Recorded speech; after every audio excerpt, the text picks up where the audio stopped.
And we are live, I think. All right, Jade Light is not going to be here. Shame. Kessel Run, maybe. We'll take a look. But yeah, this is just a random stream talking about whatever. Maybe we talk about supernatural encounters a little bit. Yep, or we'll talk about some philosophy.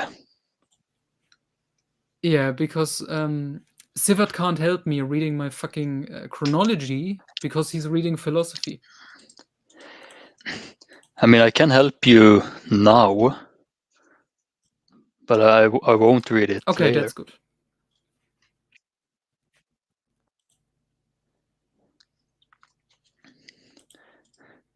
But I don't know if the viewers wants to My see internet me. is already dying. That's great. I don't know if the viewers wants to see me trying to figure out your German text.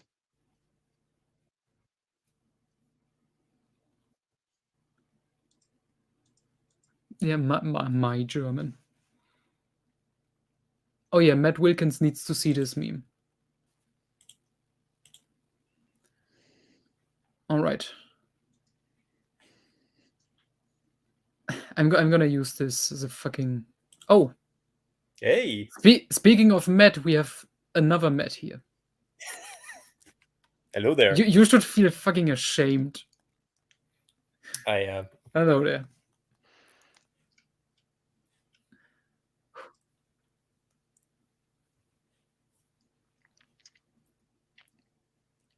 You have some explaining to do with supernatural encounters.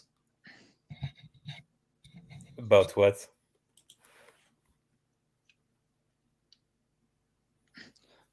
Oh, Demagol, by the way, Noah's internet is really shit, so he has like a 10-second delay.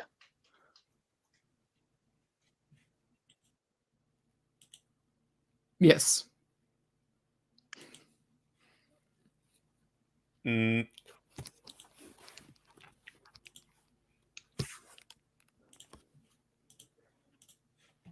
Noah, go onto your stream and listen to this. This is horrible.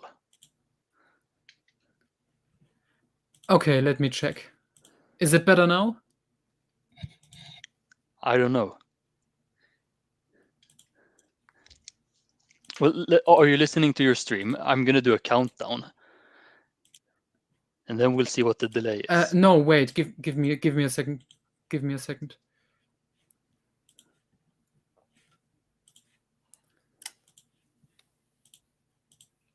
Okay, I'm checking my stream.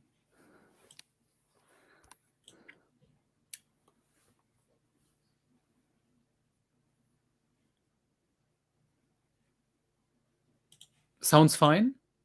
The last part. Okay. You want to do the countdown? The countdown of what? Why? I'm gonna say 3, 2, 1, go, and then we're gonna say go at the same time, and we'll see how much of a delay there is. Big brain. Okay. Wait, then I gotta reload the fucking... Okay. Okay, so I'll say 3, 2, 1, and then after 1, we'll both say go. You ready? Okay. 3, 2, 1, go. Go. Go, yeah. Yeah, this is awful. And now go back to the stream and listen to Go. this.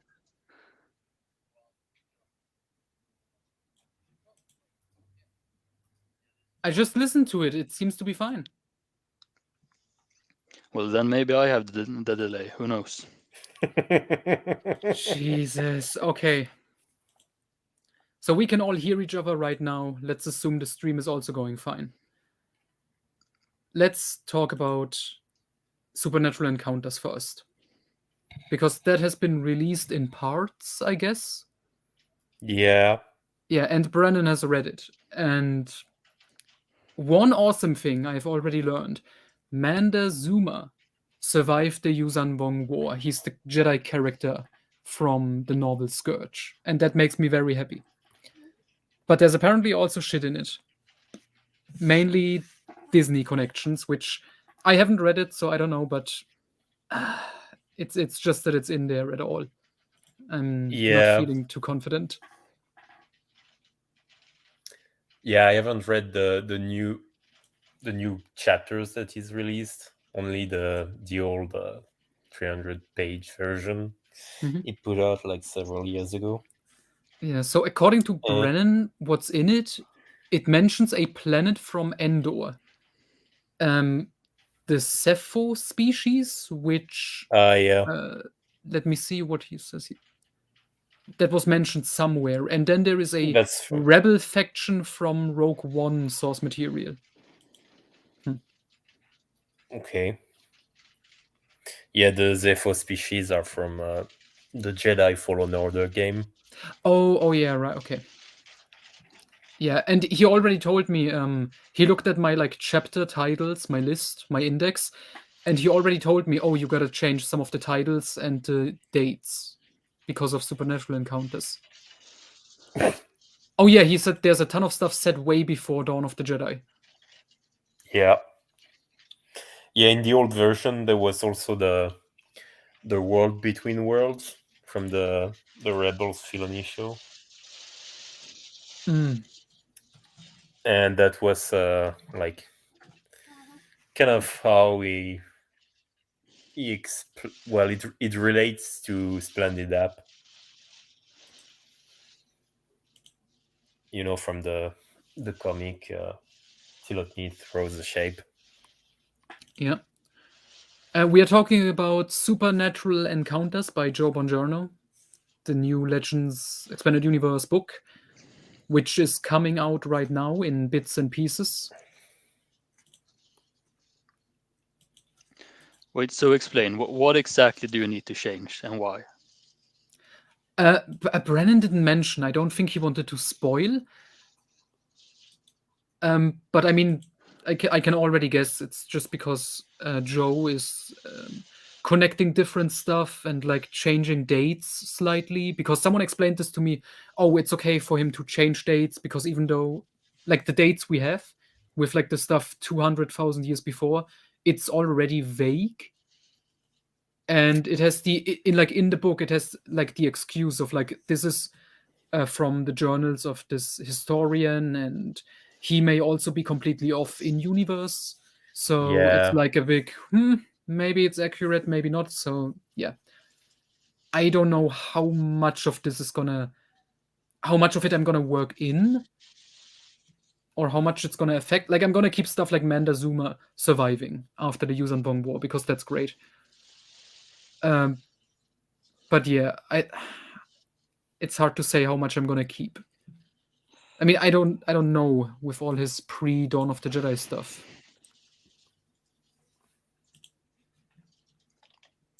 Yeah, because here's how I have it.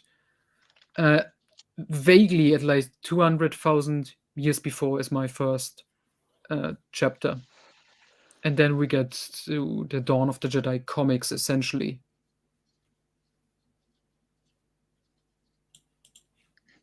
Can you Yeah, send a link to the document so I can read it while we talk about it? Yeah, sure. what's the 200,000 years Uh, stuff? the chapter is titled like the Reign of the Celestials, and it's like when they were at a high point, and it's Oh, 200,000 right, yeah. BBY, because that's allegedly the date when like the Zell of Notron were fighting. You know, the short story from Guide to Warfare. Yeah. Yeah, Yeah, so that's that's in SC. Mhm.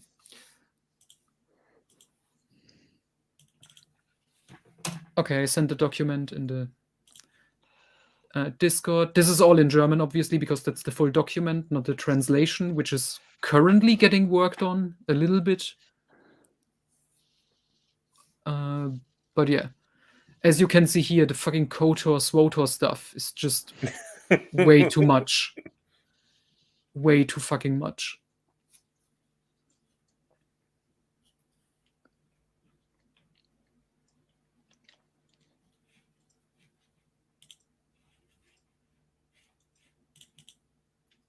Oh, and this is great. I didn't plan for this, but today, 20-year anniversary of Force Heretic 2. Refugee. Nice. Very nice. Happy birthday, No Manor. Hmm. Oh, okay. Random just sent me his translation that he's working on in the Google Doc.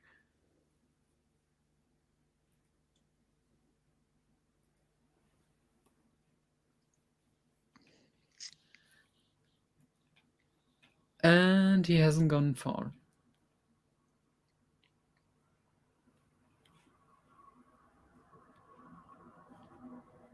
Yeah, he's basically still on the first chapter. That's great. All right. Yes, so I'm looking at this chapter now. It's so vague that I can't really see what he would be able to contradict. The first chapter? Yeah. Yeah, I mean that's just like the general info, like because we have so little info about this time frame. It was easy getting all of that, just listing it. So Yes, you're basically saying, well, the Celestials existed and then they did some stuff and then they. yeah, then they created some stuff, and then the humans also came to power on Coruscant, and that's basically it. But I think what may contradict it is I know Joe is trying to work in Alien Exodus and Cosmo Henda, the Yeah. first Skywalker, which I'm very excited about. But I don't know how that's gonna work with like the human history that is established here with the Zell and everything. Yeah, it was pretty trippy from what I remember. Like, basically, they're from outside the Star Wars universe. And Oh yeah, that's the original story. That they yeah. are from the THX American Graffiti real world, and then they Yeah. travel through space and time. Yeah, like Splendid App basically brings them on behalf of Tilotny to the Star Wars galaxy to fuck shit up. Oh, And they get in a scrap with all the old races of the galaxy, which include the Sharu, the Zell, and the ancestors of the Mandalorians, whatever their name was. Taung, but yeah, that's weird. Okay. So Yeah, yeah, it is really weird, and there's like 3 or 4 wars, kind of like that. Okay, but sounds interesting. Does he work in like what were they called? These aliens that in the original Alien Exodus enslaved the humans? The Varlians or something they were called? Oh yeah. They're mentioned. Oh, that's cool. Yeah, and they're like later on it's explained that the Rakata get some of their tech from them. Oh, I think. okay, that sounds like something I would maybe work in, definitely.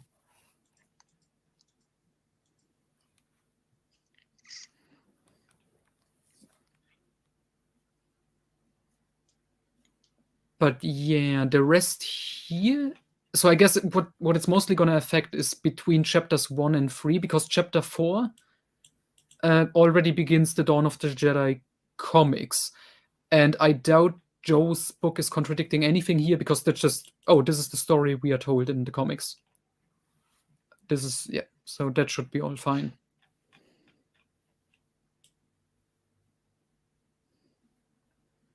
So yeah, these 3 chapters are probably gonna get some reworking.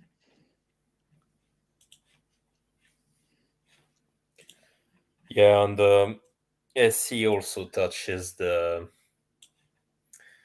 Celestials from TCW. And the ones. Yeah. Oh gosh. They're Yeah, like I also have them in chapter 1. Yeah, he makes them like mortal incarnations of higher celestials. Huh. So they're like kind of lesser beings. I don't. It's Sivert, kind of weird. is this what you meant when you said it contradicts Fate of the Jedi? Well, yeah, but I only Yeah. vaguely remember what Demagol told me about this before. Yeah, I'm trying to remember now what the story was. They came out of a volcano or something, or out of a geyser, and on fucking Abeloth's world, and that was basically it. Well, I in Fate of remember the the Jedi, it's not Keelix. really explained at all. Yeah. Basically, they came out of the Force essentially, and the Keelix claim, oh, the ones are what the Celestials become, which is yeah. So the problem Yeah, is I that in mean, TCW, it's very much connected to the prophecy. Mm-hmm. yeah, I don't think the prophecy is really mentioned. Is that touched upon? Because because the Yeah, prophecy is maybe a also little bit. Yeah, there's something about a son of sons or some shit like that. oh yeah, that's and the original. it comes back like right at the end, and Okay, but that it's makes sense. yeah. Because the prophecy, as is, we know, like officially in Legends, it's written down in the fucking Journal of the Wills, because Darth Tenebris has read about it in the book, Hmm. which that creates so many more questions. Like, who came up with this prophecy? If it's also in the Journal of the Wills, which we also don't have really idea what it is or what the wills are. Well, it's just a prophecy. It can come from wherever. So Yeah, I don't remember. apparently it's Star Wars equivalent of the Bible. Because like in SC, I think the Wills are one of the firstborn races, like kind of similar to the Sharu and all of the other, like, they're a very advanced civilization, but they fade away over time. So yeah, they're not like gods or celestials. It's shit like that. More a very advanced civilization in one Okay. aspect. Okay, I guess that 'Cause also they- doesn't contradict Yeah. what I've written, because I've also kept it like vague with the information we already had in the prologue chapters. So Yeah, I guess that in the Noah continuity, TCW isn't part of the EU. yeah, So mostly. I got it. whatever is established in the Mortis episodes doesn't count. Yeah, because And I've stuck with Fate of the Jedi, and basically the backstory there: Anakin and Obi-Wan went to Mortis during the Clone Wars at some point, and the ones died, and that's it. And it's vague, and no Ahsoka, and nothing. TCW, yeah. Yeah, because Fate of the Jedi relies on you having watched the episodes. So I guess there's nothing established in Fate of the Jedi that directly states that the ones are connected to the prophecy. No, I don't. I think it may have mentioned like the father wanted Anakin to bring balance, and then oh yeah, I remember because it got me so angry. It has the books just straight up says, "Oh, it's Anakin Skywalker's fault that everything went to shit." And Luke is like, "Oh yeah, great." But the thing is, Abeloth is crazy and also kind of obsessed with balance. So it could just be interpreted that the father was just some crazy guy who thought the prophecy was actually true. Because in the EU continuity and with Plagueis, Anakin isn't really connected to the prophecy, or only kinda, I think. It's just that he was created to destroy Plagueis and Palpatine specifically, and not bring balance to the Force or whatever. Yeah, that's the way the Plagueis book kind of establishes that. So I mean, you could which apocalypse ignore. does fuck over? Yeah, well, no, it's just that Luke thinks that's the case. So you can do a Magneto Alex interpretation of everything, just say that the characters are wrong. Oh, okay, that may work. But still, what Apocalypse established destroys just fucking everything. Yeah, because SE, I think, retcons some of the stuff about that. Like, basically the ones that they're sent by the higher celestials to guide the species toward balance and peace and stuff like that. But at some point, I think like the source of the father's power gets destroyed. I don't remember exactly why. It may be Abeloth, and so his power fade away, and eventually the three ones they start degenerating more or less. And yeah, I think Abeloth shows up at some point. Yeah, I And remember she's like- something about Yeah, Abeloth and Varu being like siblings. And I think they're like cousins.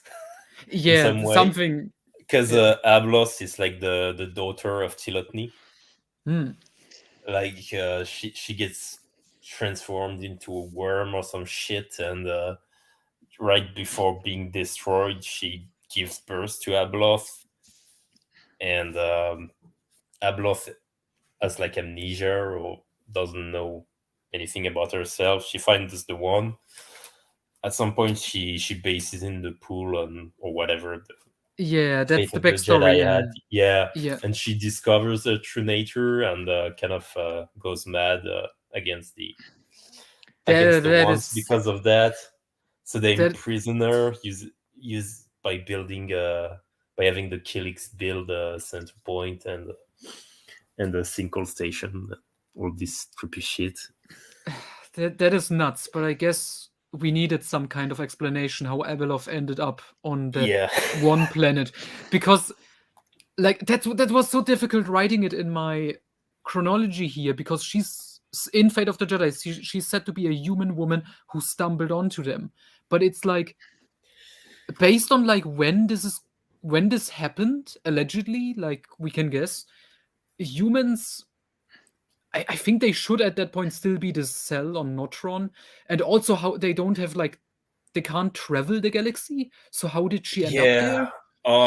I think it involves some trippy shit about interdimensional gates. Yeah, which you have to do because the way Fate of the Jedi not explains it is it's just like all throughout SC, I don't think there's any hyperspace travel.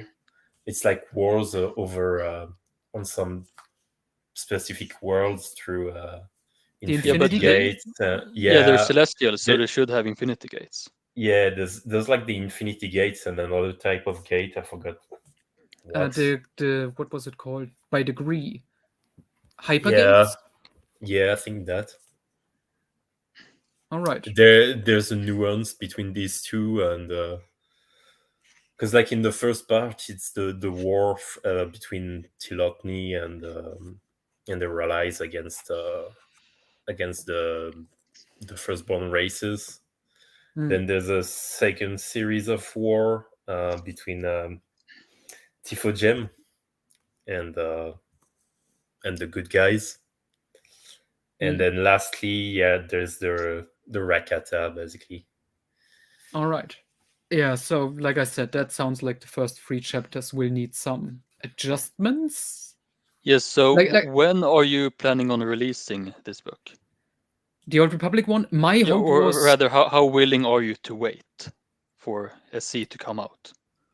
I mean, it is coming out right now in chunks, so I'm just... I don't know how much he has released. Because I know he released part 1 at least, because someone shared it on our Discord.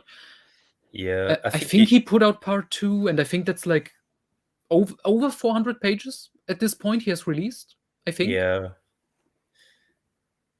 It's because I remember I think it's a little less than half that's out there. Okay. He's releasing 1 part each month, I think. Oh, okay. So and it doesn't sound like we're gonna have to wait long. Yeah, so what we can do for a future stream is we gather our most intelligent members of the server. We ask them all we're going to read the Supernatural Encounters, or at least the parts about Abeloth. And then we ask them all just the pre-Rakata stuff. Yeah, and then pre-dawn of the we read Apocalypse, or at least the Abeloth parts of Apocalypse, Ugh. and then we watch the Mortis arc from TCW, and then we just try to piece it all together. Oh god. Yeah, but I think SE isn't completely linear, like, because it's kind of an investigative story a bit. So you might have to wait for the full book to get everything. Great. Yeah, because that's the big question. How long are you willing to wait until you release the book? Ooh, good question. I want to have it out soon. Like,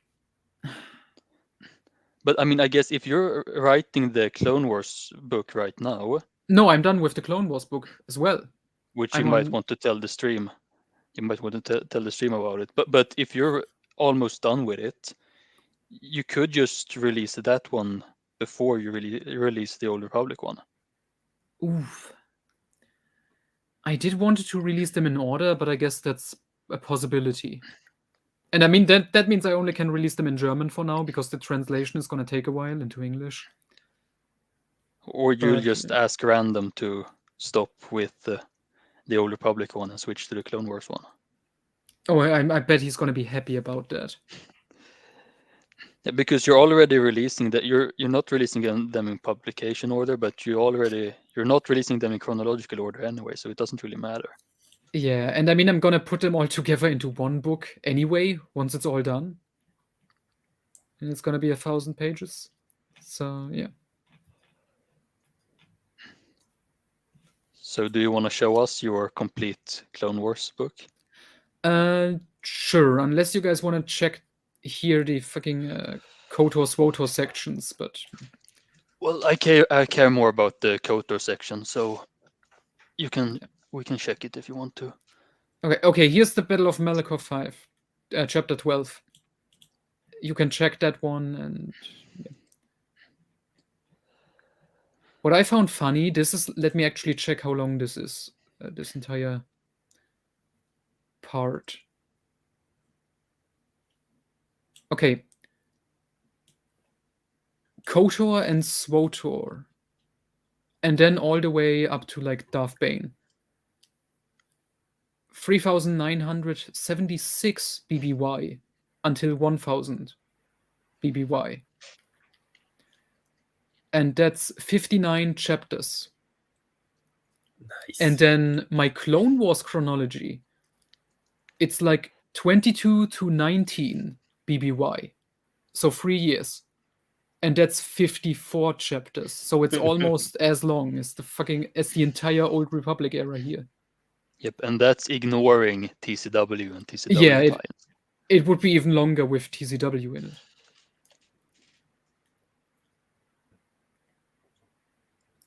Oh, here are the cool chapters, which was a nightmare to research and write. Because it's so fucking dumb. So what did you base the Malachor 5 chapter of? Let me check.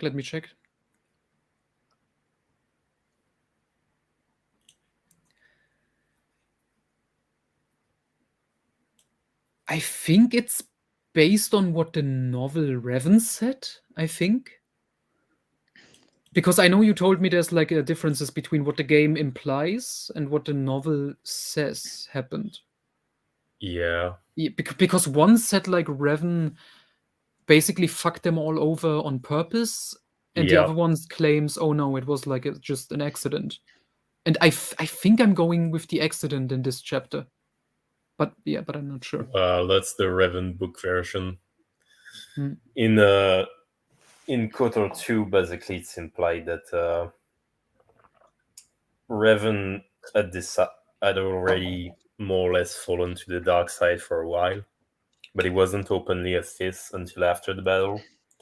And the battle was kind of his way to purge those who are still loyal to the Republic and the Jedi Order by leaving them as bait, having the exile, Mitra Surik, from as she's called in the Revan book, blow them all up with the mass shadow generator and I destroy think I both the Mandalorians Hmm. and the Republic loyalists yeah, in one go. I think I also implied that. I know for sure I also wrote down that Revan was already falling to the dark side. Yeah, because I stuck with that retcon, like he was already going dark, but then the Sith Emperor just Yeah. fucked him and Malak over completely. Yeah, that the whole thing was pretty stupid. Yeah, so the Malachor 5 chapter seems fine. Okay, that's good. English You're not version. really explaining the Mythosur cutting herself off from the Force thing. I don't. Well, you're not explaining what it means really. But I guess it's hard to explain. Yeah. Oh so yeah, basically, I just wrote she cuts herself off Yeah, from you're saying her that connection to the Force. yeah, the destruction of Malachor 5 affected her the most, so she cut herself off from the Force. Yeah, I mean I don't Which know is what basically how exactly it's the explained. details are. Yeah, Yeah. it's basically how it's explained in the game. Okay. yeah, because like she's basically she can make force bonds very easily with people. And when they all died simultaneously in the battle, it almost broke her, and to shut off the pain, she had to cut herself off from the Force. So does that mean It's she's kind of similar to, in Darkness when they established that Ben has drawn himself in from the Force because of all the trauma during the Yuuzhan Vong War. Oh, okay. Then I get it. Okay. Because I was thinking, oh, it's maybe similar to like Ulik, at the end of Yeah, kind of. But she's like even more fucked up than them, because she still has this ability to make force bond with people, but okay. yeah, In her case, it's more of a mental block than literally being drawn in. Okay.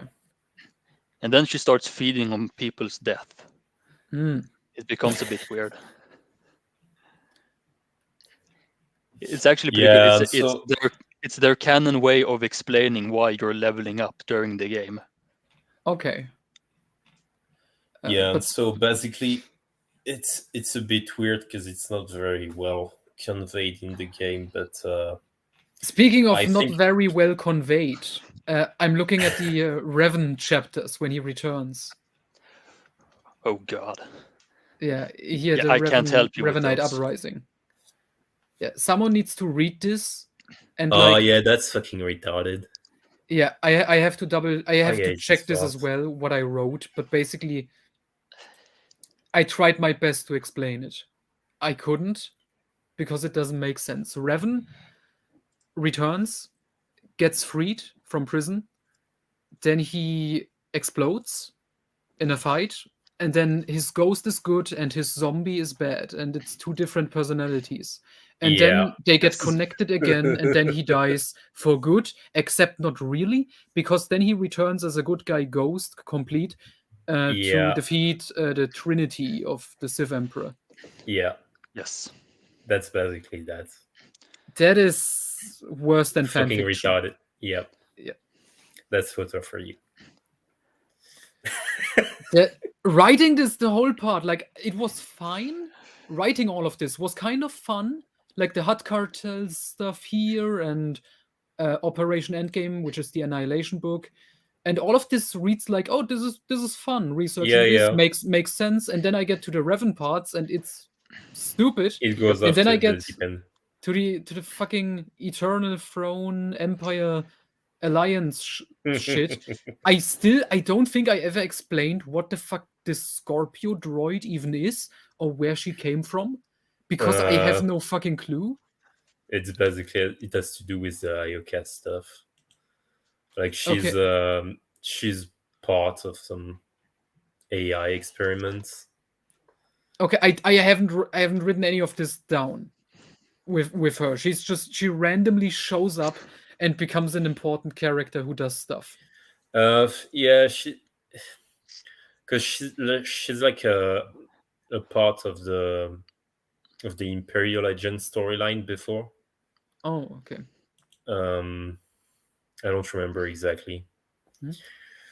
Yeah, everything is fine with that, and we are talking about Star Wars lore because Supernatural Encounters is coming out, and we're taking a look at my chronologies because it's 4 different ones, which form one complete, ultimate, definitive chronology by the end, which will be 1,000 pages.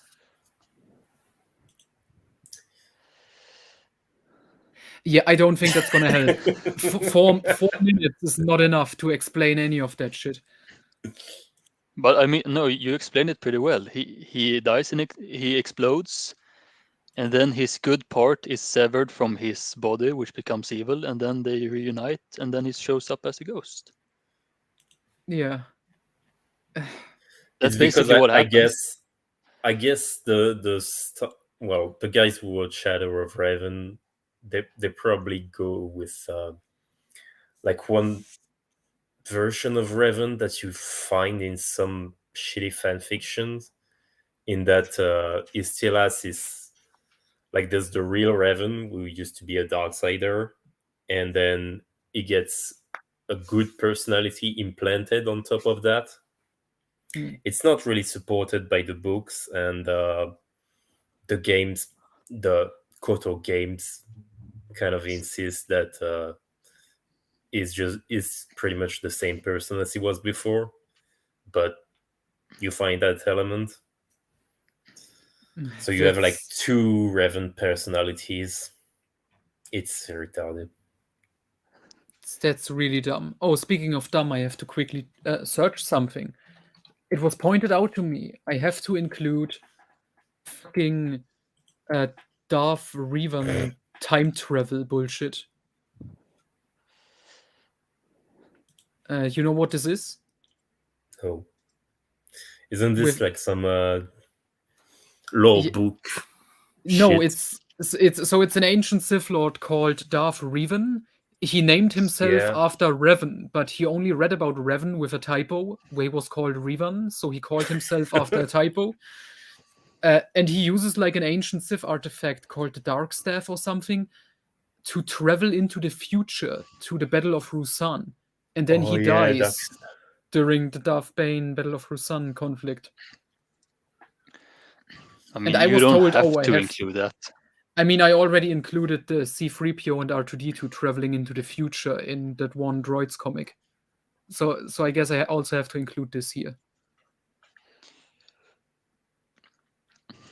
But that's not even in a book, right? It's just mentioned in the source book.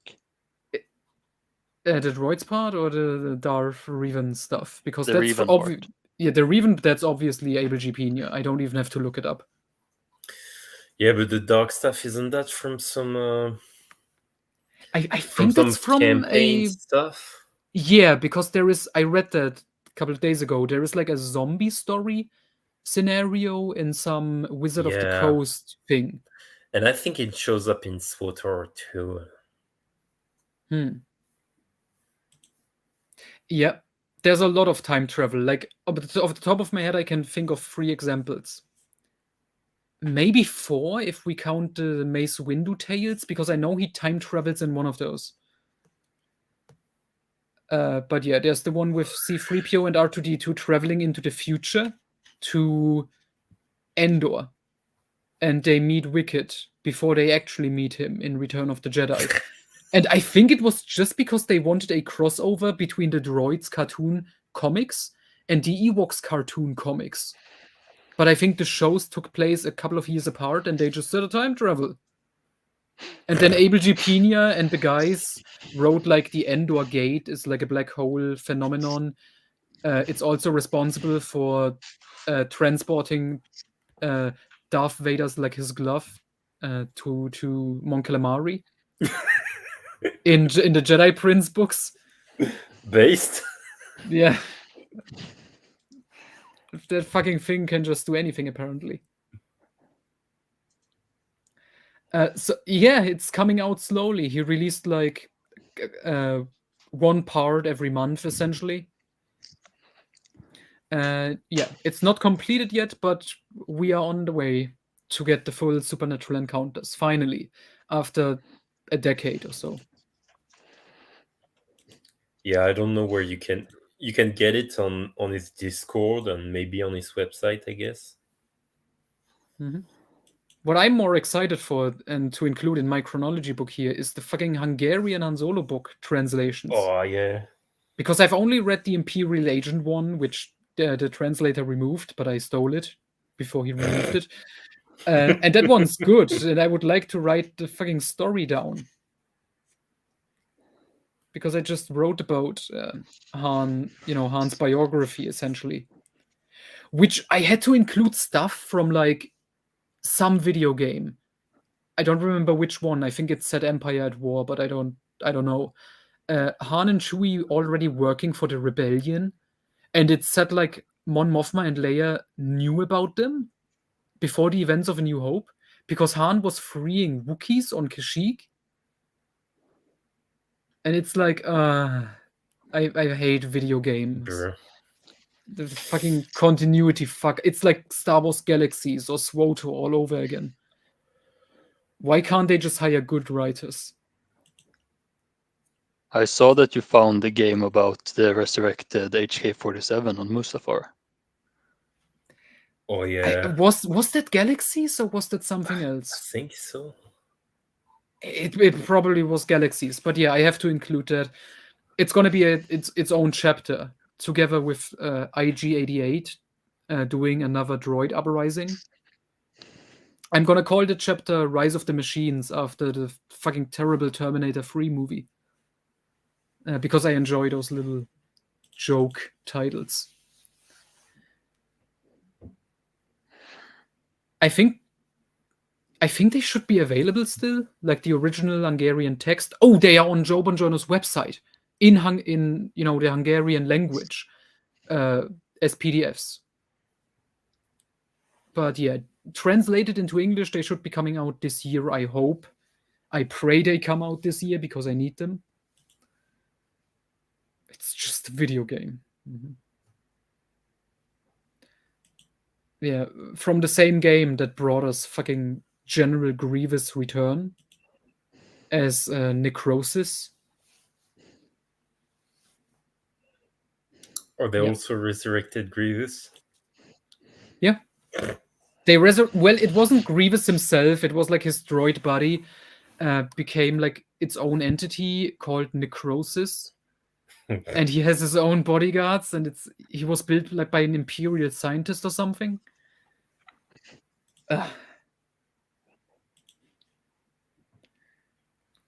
And then, yeah, obviously, what other people posted on the Discord recently? Galaxy's getting the names. They use the names of established characters, but they give them different species and genders. Like, there was a guy called like Pesh Starkiller, who's a old human man, but in Galaxies he's like a Mon Calamari or something.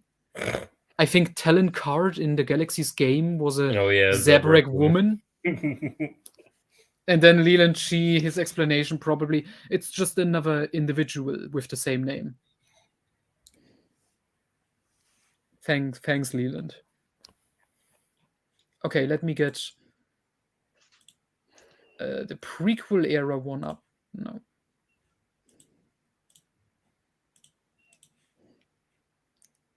I fucking hate this present option. Okay.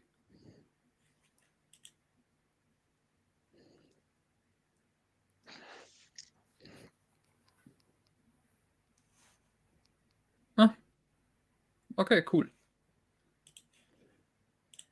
Okay, so this one is also finished. Well, finished. I may have to insert a little bit more, but yeah, that has time. So here we got the High Republic, essentially, the Legends equivalent. Not a whole lot happening. But yeah.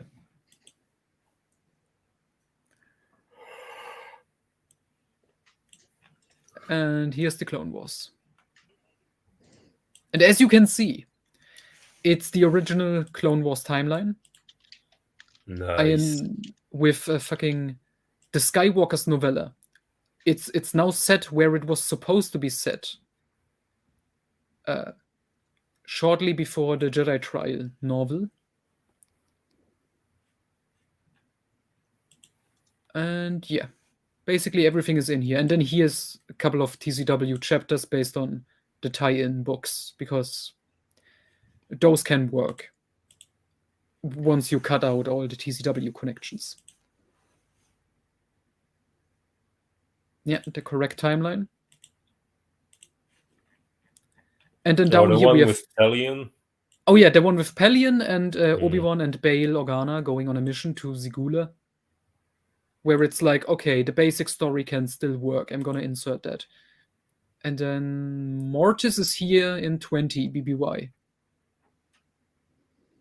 Between the Grievous comic, where he kidnaps a bunch of Jedi children, and Yoda defeating Bibfash Dark Jedi, which we never see in any story, which is a waste.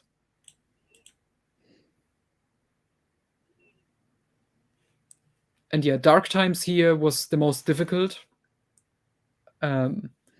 because literally everything is happening at the same time because of the fucking stupid Underworld TV show that never happened.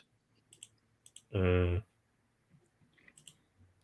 And they were like, oh, you can't really use the Dark Times because George wants to do a TV show and we don't know what's going to happen in it. So everything takes place in 19 BBY, which doesn't work at all because Revenge of the Sith is like the last month of that year.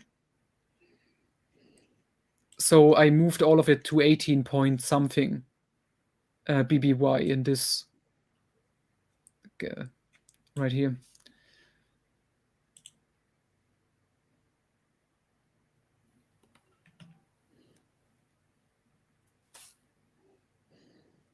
Cool. Yeah.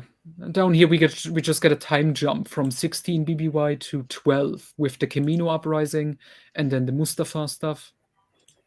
Where this weird Geonosian is trying to build a droid army. What? I noticed on my research... Is that from Battlefront, yeah. From Battlefront. Yeah. You know, writing these chronologies, I realized there's a lot of fucking droid uprisings in the galaxy happening constantly. It's just insane.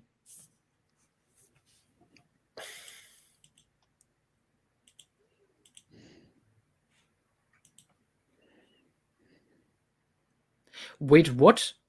Sorry, random just sent something in the Discord. Unidentified Keelik Sith warrior.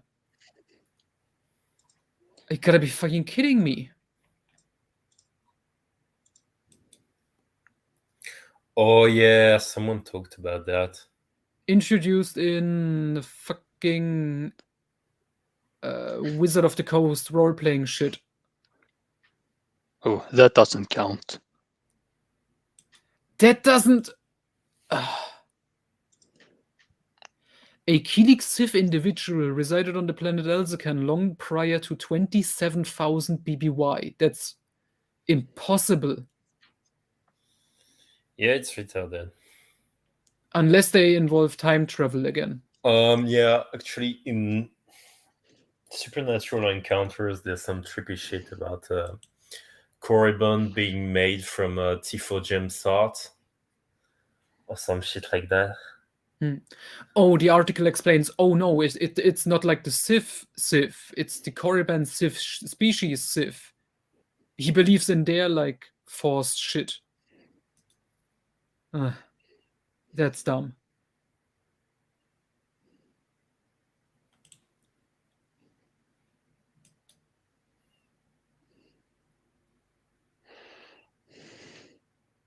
Yeah, I'm not gonna include that.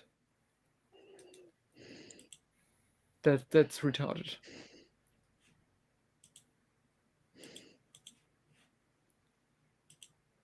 Kelix. The Yuuzhan Vong had a point. Yeah. It's insane how many droid uprisings are happening.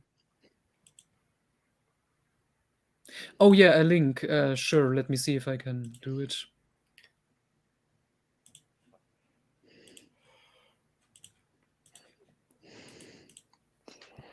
Oh, fuck. I almost destroyed fucking the fucking page. Okay. Oh, we have Chile and Lee in the comments.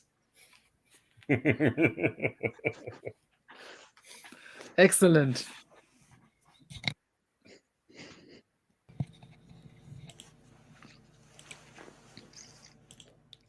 Yeah. They took great care with TCW.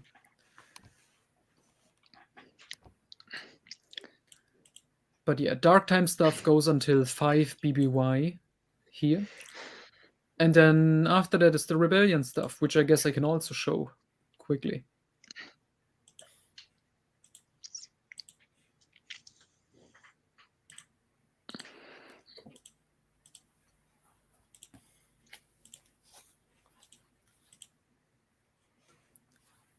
Okay. This one, because I'm including I have to include like the Han Solo trilogy, Lando trilogy and stuff. This is just the life stories. Profiles in History is book 3 here. Han, Lando, the Skywalkers, Luke and Leia, and then the droids. And this was actually fun. Because I got to read the droids comics. I have to watch the show. I have to finish the show. And then the comics that are set after the show.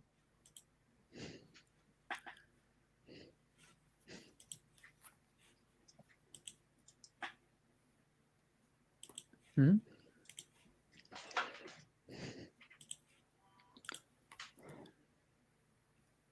then we get to the Galactic Civil War, which is a nightmare.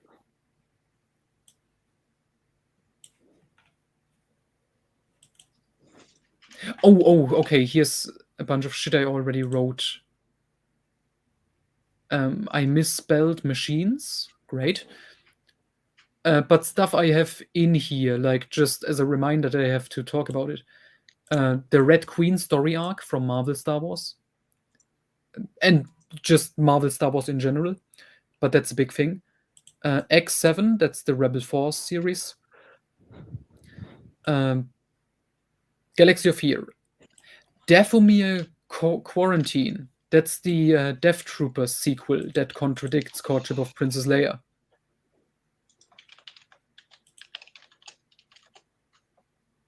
Oh yeah. Kylo Ren. Kylo Ren. The OG.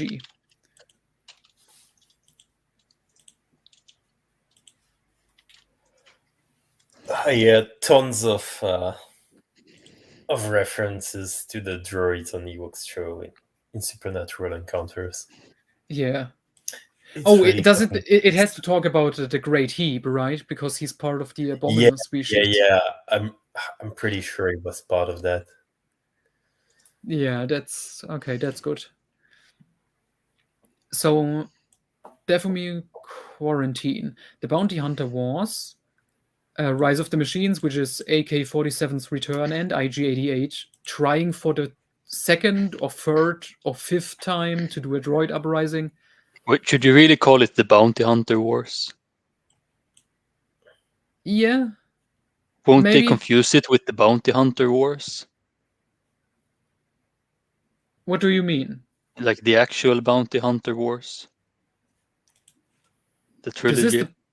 No. I have the trilogy covered in one paragraph in the post-Endor chronology because nothing happens in it. This one is great. The Exar Kun cult, which you guys told me about, which ties into the fucking Jedi Academy, allegedly. What? Yeah, there's an Exar Kun like fanboy cult. They try to awaken him on Yavin 4 in the rebellion era between New Hope and Empire. and somehow that explains why he suddenly is there. Back. Yeah, why he's suddenly there for the Jedi Academy trilogy. It's like an attempt at a retcon.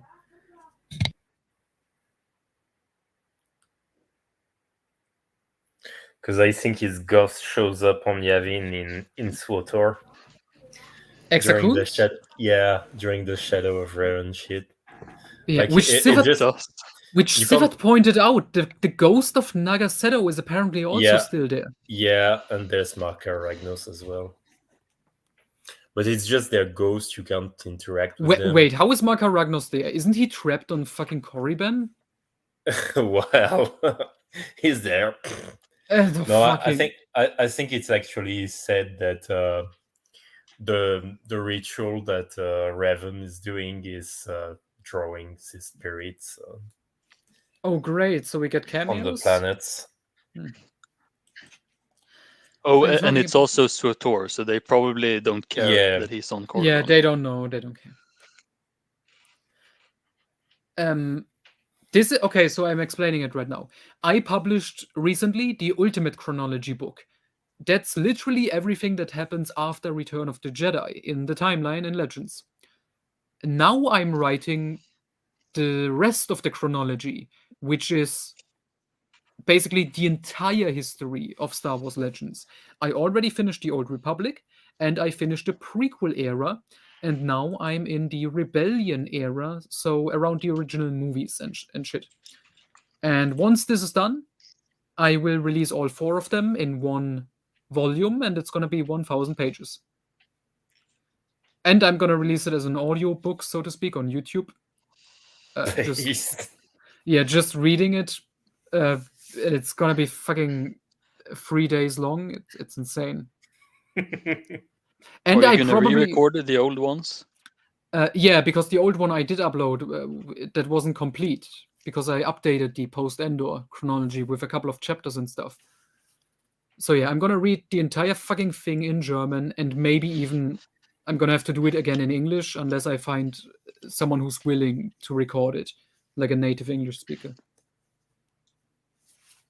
Yeah, I think you should do it anyway. Yeah. And then I will never be able to talk again because I had to record 60 hours of audio. And it's probably going to be more like 80 hours.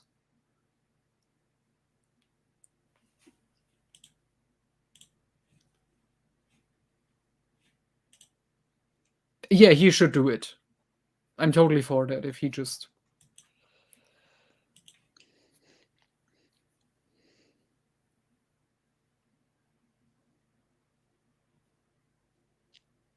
Oh, and here's also something fun. The dates. With like the year is 3 ABY, but I'm going to insert the month. And it's like that's going to be a nightmare for the 1 year between Empire and Jedi, because I'm going to fit in the Marvel comics. It's also going to be a pay. Are you going to do that for the 0 year too? Ooh, no, 0 is too difficult because the first 6 months are 0 BBY and the next 6 months are like 0 ABY. What? Yeah, the year is cut in half essentially. Yeah, bro. Because whoever came up with that doesn't know how years work. Yeah, where's Cheeland Lee when we need him? So yeah, that is fucked up. The essential chronology has like the battle and what happens after, like the blockade. It's like 0 to 0.5 ABY. But this chronology also claims a year is like 10 months. So 0.5 ABY. I think that maybe it's the last month, but it should already be 1 ABY then, right? Oh no, because they don't count months; they count percentage. What? Wait, let me think now. I have to think about this really slowly. Okay. This means that so 0.5 ABY would be the last month of that year. Okay. But no, because it says in the Hand der Gerechtigkeit, it says 0.8 ABY. What month is the Battle of Yavin? Oh, fuck. Oh, no, wait, sorry. No, 0 0.8, that's what I inserted because that book, Allegiance, it says it's 8 months after the Battle of Yavin, which means it's probably already won something ABY. Yes. Because I don't know how these fucking years work because it's retarded. What month is the Battle of Yavin? I'm gonna write It's absolute zero apparently. It's BBY. It's the last. It has to be the last month of BBY because. Okay, so 1 year is 10. What is the first month of 0 BBY? 1. Let me think. Okay, let me explain this. How I'm thinking this works. The year is cut in half. It's 0 BB because 1 year is 10 months. 0 BBY is 5 months, and then the Battle of Yavin happens and the Death Star gets destroyed. And everything right after, like already the next day, like the comic strip, the day after the Death Star, that's already 0 ABY, the second half of this year, 0. And that's also 5 months. And together they form 1 year. So yeah, this is completely fucked. Okay. From what I understand, Nathan Butler eventually convinced him to have 12 months to do so. They just added 2 months to every year and just said nothing happened there.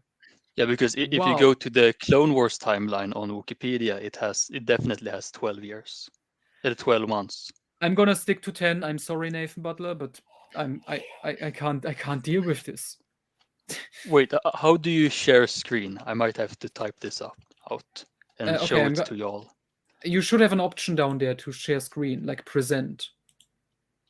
And then I can put it on.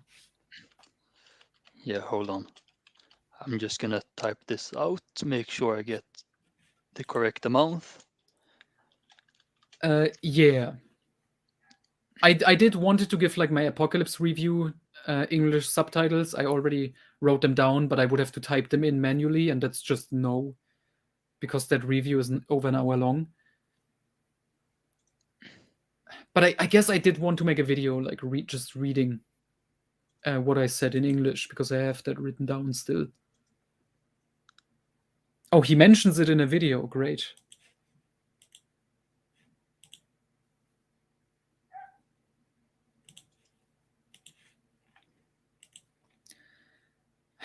But yeah, this is something new I just learned. Can you zoom in? It's pretty small. I'll zoom in. Hold on. So this is how you're thinking, right? Yeah, that's what I'm thinking. Yeah, and basically, this month wouldn't exist in real life. Yes. Or in fact, this year wouldn't exist in real life. But the thing I'm wondering, it has to be 10 months. But I don't know when it starts. Or when the Battle of Yavin is in relation to all of these months. So basically, let's say that the Battle of Yavin would be during the 7th month, then you have to... But what if... You have to add another month here. And then remove this thing. But what if 1 BBY, 0, and then 1 ABY? What if that is the turning point, but it's still considered 1 month in total? What do you mean? No, that's not how it works. Yeah, I know, but it's so confusing. Fucking retarded. Because, okay, we also have to consider Luke's age. He's born exactly 19 BBY, which is the last month. Yes. And we know 6 months. Yeah, I think Allegiance, the book, is set 6 months after the destruction of the Death Star. Okay, so 6 months after 0. And he's already 20. He has already turned 20. Yes. Okay. So we have to do the math here. Wait, Revenge of the Sith takes place in 19.1 BBY, right? No, just 19. Yeah, because we had 19.1, but yeah, the very last month of that year. Okay. So if he turns 20 in Allegiance. No, he already is 20 in Allegiance, or shortly before it, it just says he's 20. So, yeah. And that's 6 months after the destruction of the Death Star. Okay, so give me, let's say he turned 20 a month ago. Okay.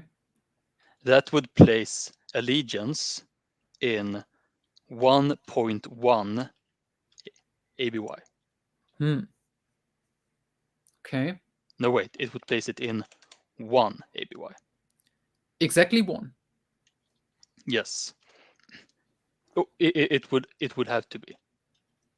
Okay, because we also know Mara has That's just his turned 20th birthday. No, Yeah, his because 20th birthday would be 0 point, or the last month of 0 ABY, and I don't know what number that would be because it Okay, yeah. shifts. we also know Right. Mara has just turned 18 Okay. before Allegiance as well, because she's 2 years younger than Luke, if that helps.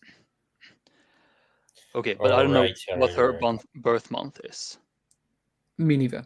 It's How just long somewhere. after the Battle of Yavin is Allegiance? I think it did say 6 months after the fact. Let me quickly check the back of Allegiance if it's on Amazon. Is it directly Allegiance Psalm? Because we're gonna figure this out now. This is really. It doesn't show the back of the book. I have to stand up. Give me a second. So what?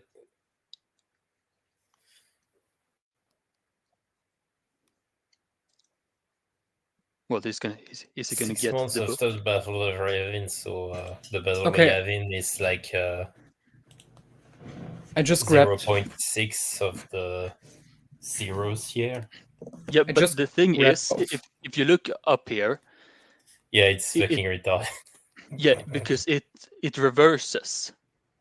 The Battle of Yavin would be. Yeah. This is the Battle of Yavin, but I don't know what month of this. See, if they weren't retarded, so let's compare this to the real world. Yeah. We have the year 1 BC, Yeah. and then we have 180. the month called December of 1 BC, and the Mhm. following month is January of 180. 1 AD. Yeah. So this makes sense. Yeah. The problem is Star Wars doesn't do that. Yeah. Because the They Battle of don't. Yavin is in the middle of the fucking year 0. Yeah, and also, so let's say me and Noah And that's talked the about year this the other 0. day. Yeah, me and Noah talked about this the other day. Let's take the year 19 BBY, and then I say 19.1 BBY. So what I thought this was that it meant the first month of the year 19 BBY. But that's Okay. not what it means. It means No, that's 1 month. it means it's the It's like the final, like the second to last month, because they count backwards. it means it's 19 years plus 1/10 of a year BBY, What? which just Okay, happens right. to be, but because there's 10 months during a year, every 10th is a month. So this would be, this would be 1 month because it's a 10th, but also it's not that because there's a month called 19 BBY. So 19.1 is the second to last month during the year 19 BBY. Okay. Yeah, it makes no So that's sense like at all. November, right? Yeah, this would be November if we And had then 10 months. yeah, and yeah, and then November was the just second to last month. and then just 19 would be December, and then 18.10 would be January. No, Right? No. 18.9 Oh yeah, 18.9. because Okay. there's 18.0 too. So Okay. Yeah. Okay. Yeah. Right. What? now what happens here Oh, right. is Yeah. Okay, good. is this whole year is 10 months. This is the battle itself. Yeah. And this is a 10th of a year before the battle itself. Right. So what we have to figure out now is when during the year is the battle placed?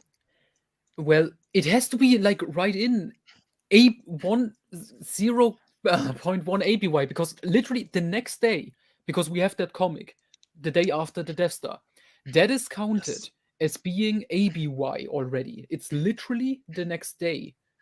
So that's in the same month. Yeah, so that would be 0 years plus 1 day ABY. Yeah. Which they would just write So as they would write this as 0.0 ABY. And so allegiance is set on 1 ABY exactly? Oh, it says we don't know. We're gonna arbitrarily say it is. Okay. Because so Luke's birthday would be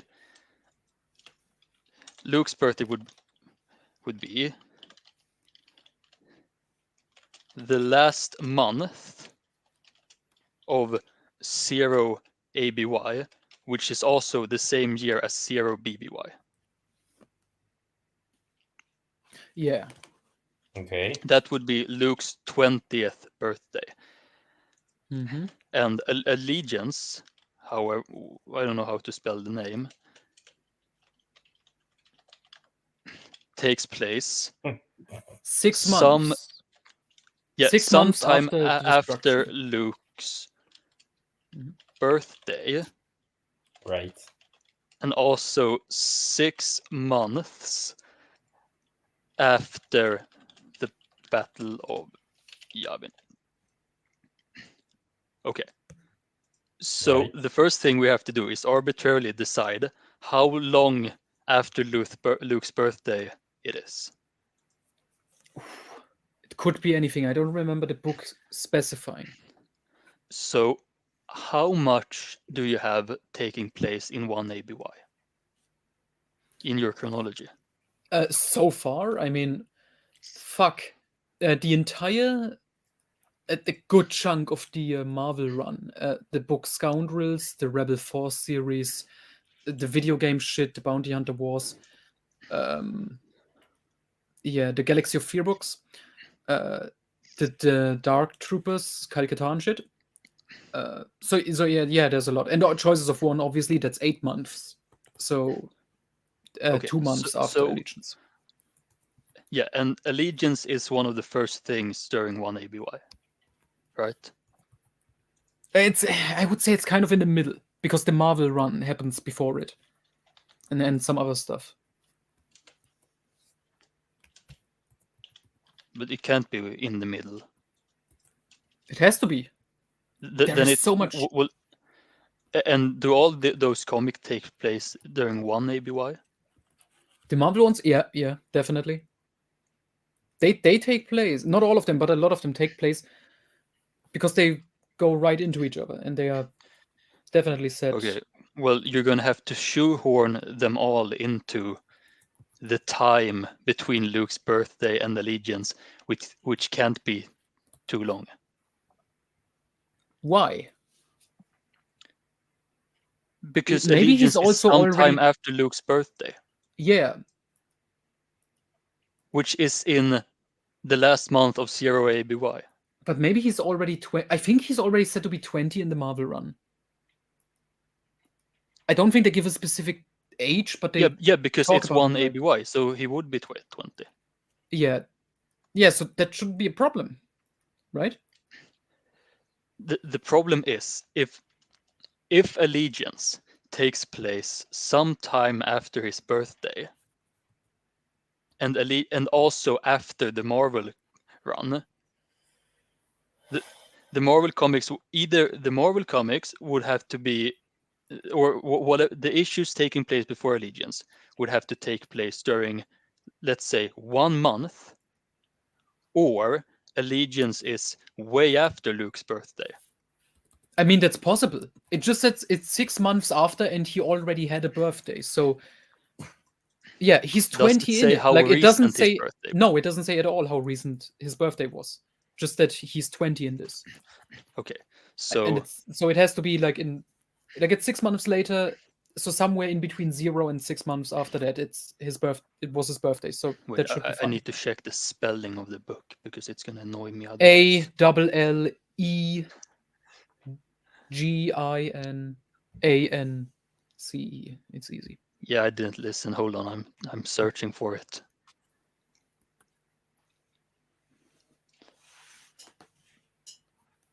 I could just type it in Why the can't I YouTube. find the book? I'm Sivert, look at it. I'm typing it. So wait, are you like arbitrarily putting allegiance in like the first month of 1 ABY? Yeah, Is that it? yeah, that's what I thought I was. By the way, Wikipedia says allegiance is in 0 ABY, but there's no way. Oh no! It has to be 6 months after the destruction of the Death Star. So yeah, it is probably Yeah, and already it also one. can't. It also can't be in 0 ABY. So Yeah, this is because what we know. the year is already over, as you showed. I get that, but I think that's also on the Reader's Companion because remember the Coruscant Nights books. Pablo specifically mentions, it begins 2 months after Revenge of the Sith, but he claims it's still set in 19 BBY, which is not possible. And we had to I had to go with what I think Suro Stoney originally said, 18.8 or something BBY, because that would be actually 2 months after, if we go by this timeline and calendar system.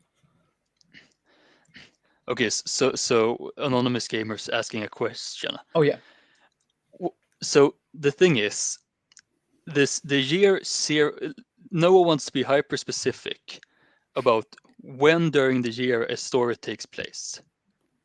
Yeah. And usually you'd explain that by just having the year and then point and then X amount of months after. So let's say he takes the year 4 ABY, he says 4.1 ABY, so it's the second month during 4 ABY because it doesn't make sense because the first month would be 4.0 ABY. The year 0 ABY and also BBY is the same year. And at some point, the counting will reverse, as I have demonstrated here. Mm-hmm. And I'm trying to figure out during what month it is, because let's say the battle is earlier than I have placed it, then I'll have to remove this and say, and put out this month. And I'm trying to use allegiance as a way to figure this out. Yeah. Quick response to Dylan's comment. Aren't there large several month-long skips within Coruscant Nights? Between the books, time passes. I have written that down. We were given by Super Stoney, I think. She gave like actual timeline placement for the books. Let me actually check where I put it. I have the first Coruscant Nights, Jedi Twilight 18.8 BBY, Street of Shadows 18.46 BBY, and then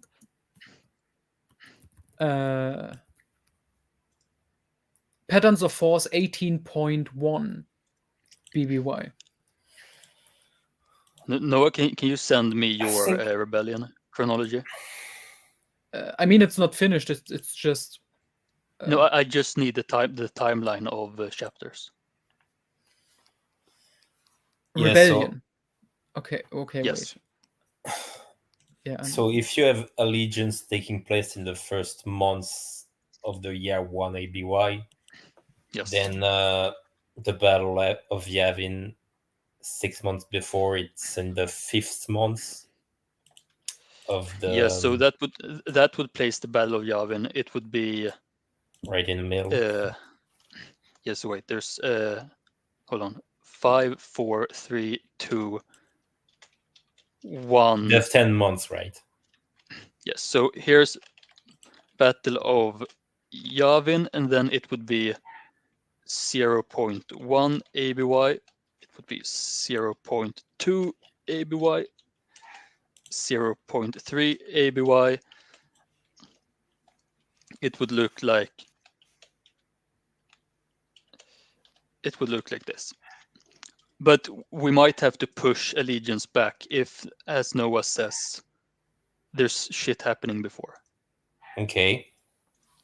I don't know. To me, it says it's 6 months after New Hope, and in between, it sounds like there is enough time for the Marvel comics to take place, and also Scoundrels and the Rebel Force books, which happens 2 weeks after. Making the Marvel comics fit is just going to be problematic with Scoundrels, because who knows when Scoundrels happens. And for those of you still watching, this is how me and Noah have been figuring out the timeline. This is what it was like for us to figure out the Legacy of the Force timeline too. Legacy of the Force was worse because Karen Traviss contradicted herself in her books with the timeline, because she actually gives like dates and how much time has passed, and it just doesn't fit and didn't make sense. So I had to retcon it in my book. Sorry. Yeah, it is set in the year.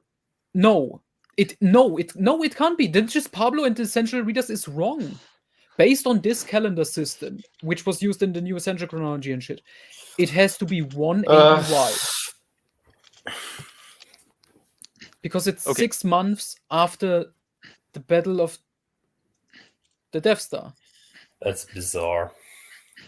Yes, so Allegiance takes place sometime after Luke's birthday. Mm-hmm. And Luke's birthday is during the last month of the Battle of the year 0 ABY. And this we know this.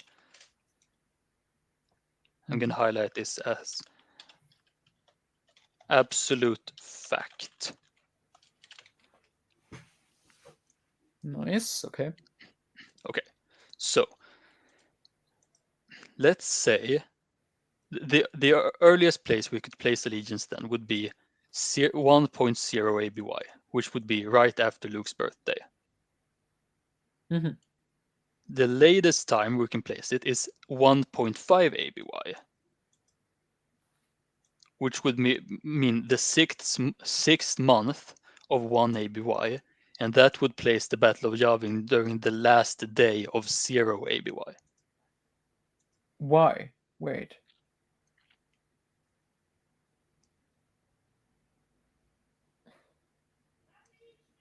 Would it? Because the thing is, we don't know when the Battle of Yavin is during the year. Yeah. We don't know this. Yeah, we know Allegiance is after the year. And because Allegiance is 6 months after the battle, depending on how much we push it back, where the battle itself has to move in accordance with it.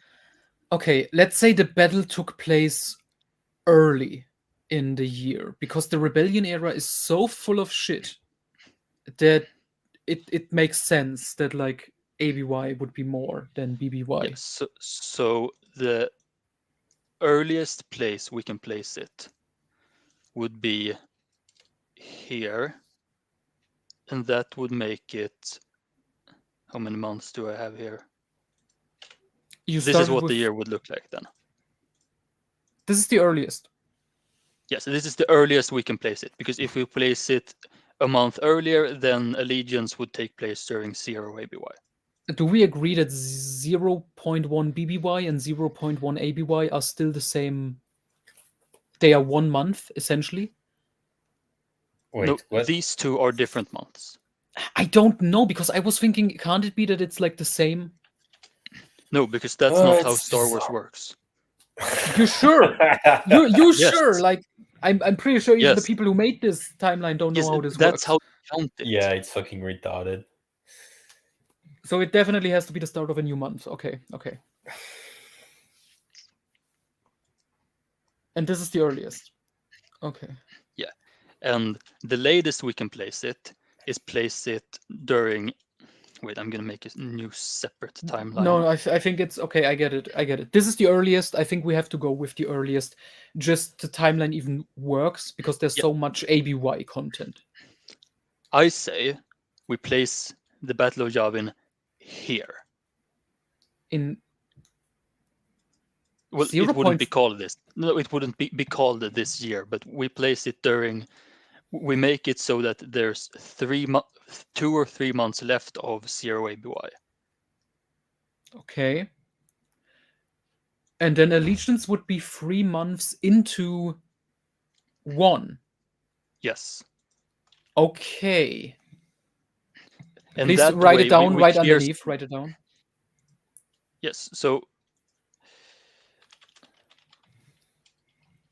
Wait, I'm just gonna type out the whole thing. So we do this. Okay, wait. Okay, so this is the year how it would look like.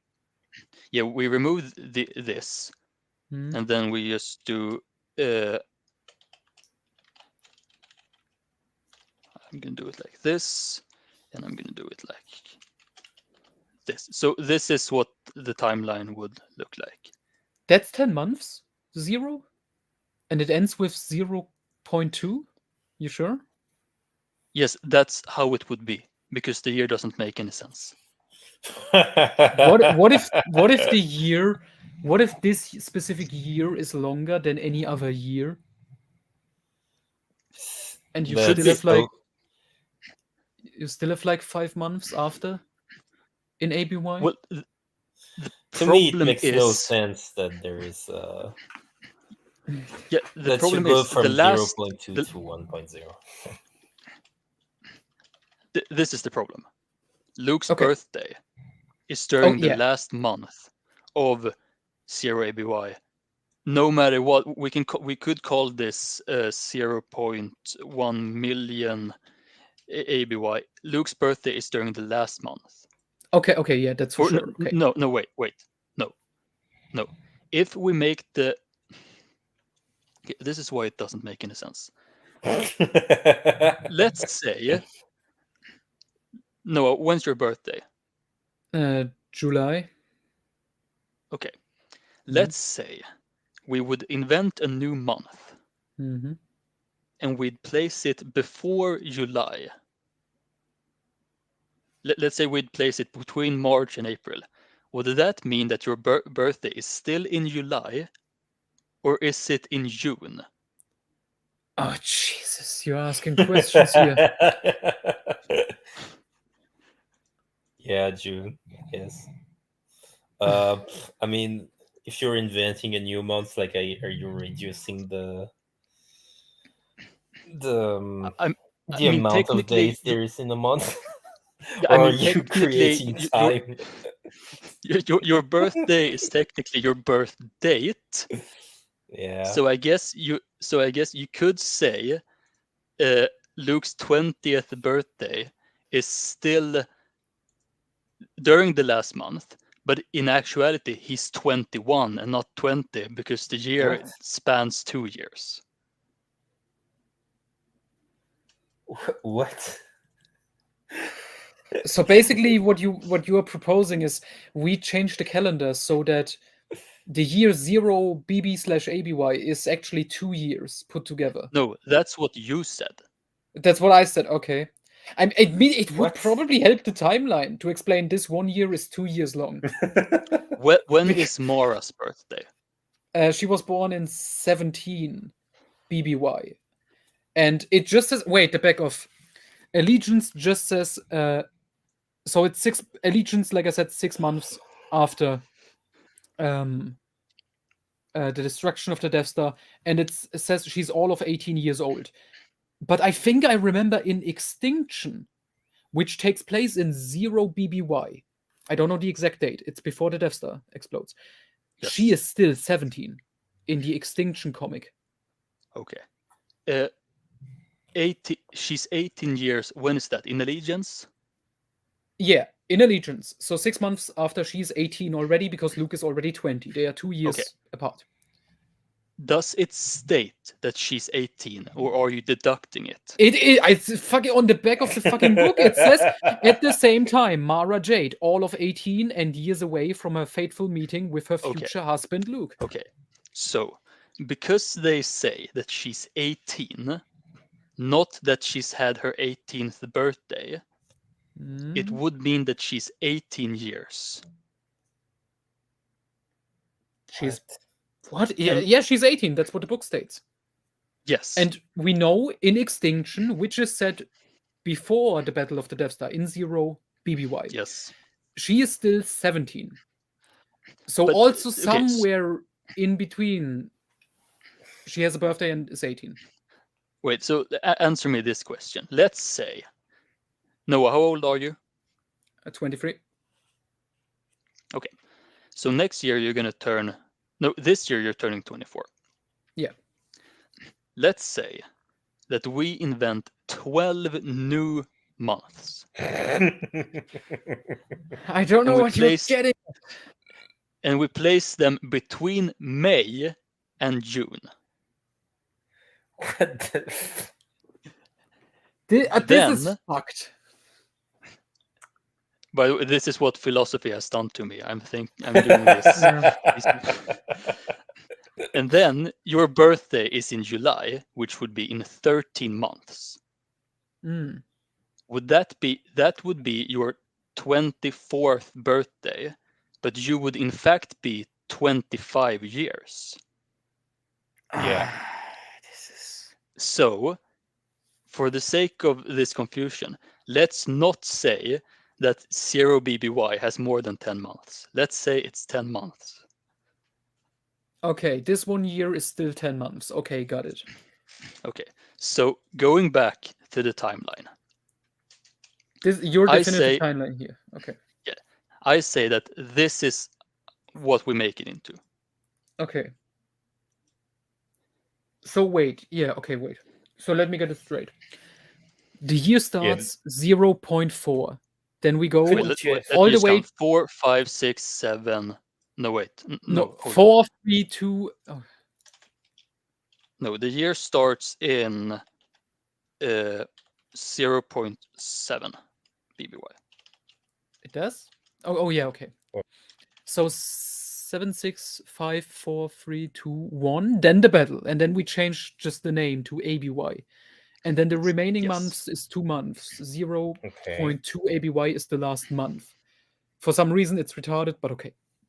And then 1.0 is the next month, because with ABY, we are now we are not counting backwards anymore with the months, and we're just going to move like 1.2 is 2 months into it, so it makes a little bit more sense. Okay.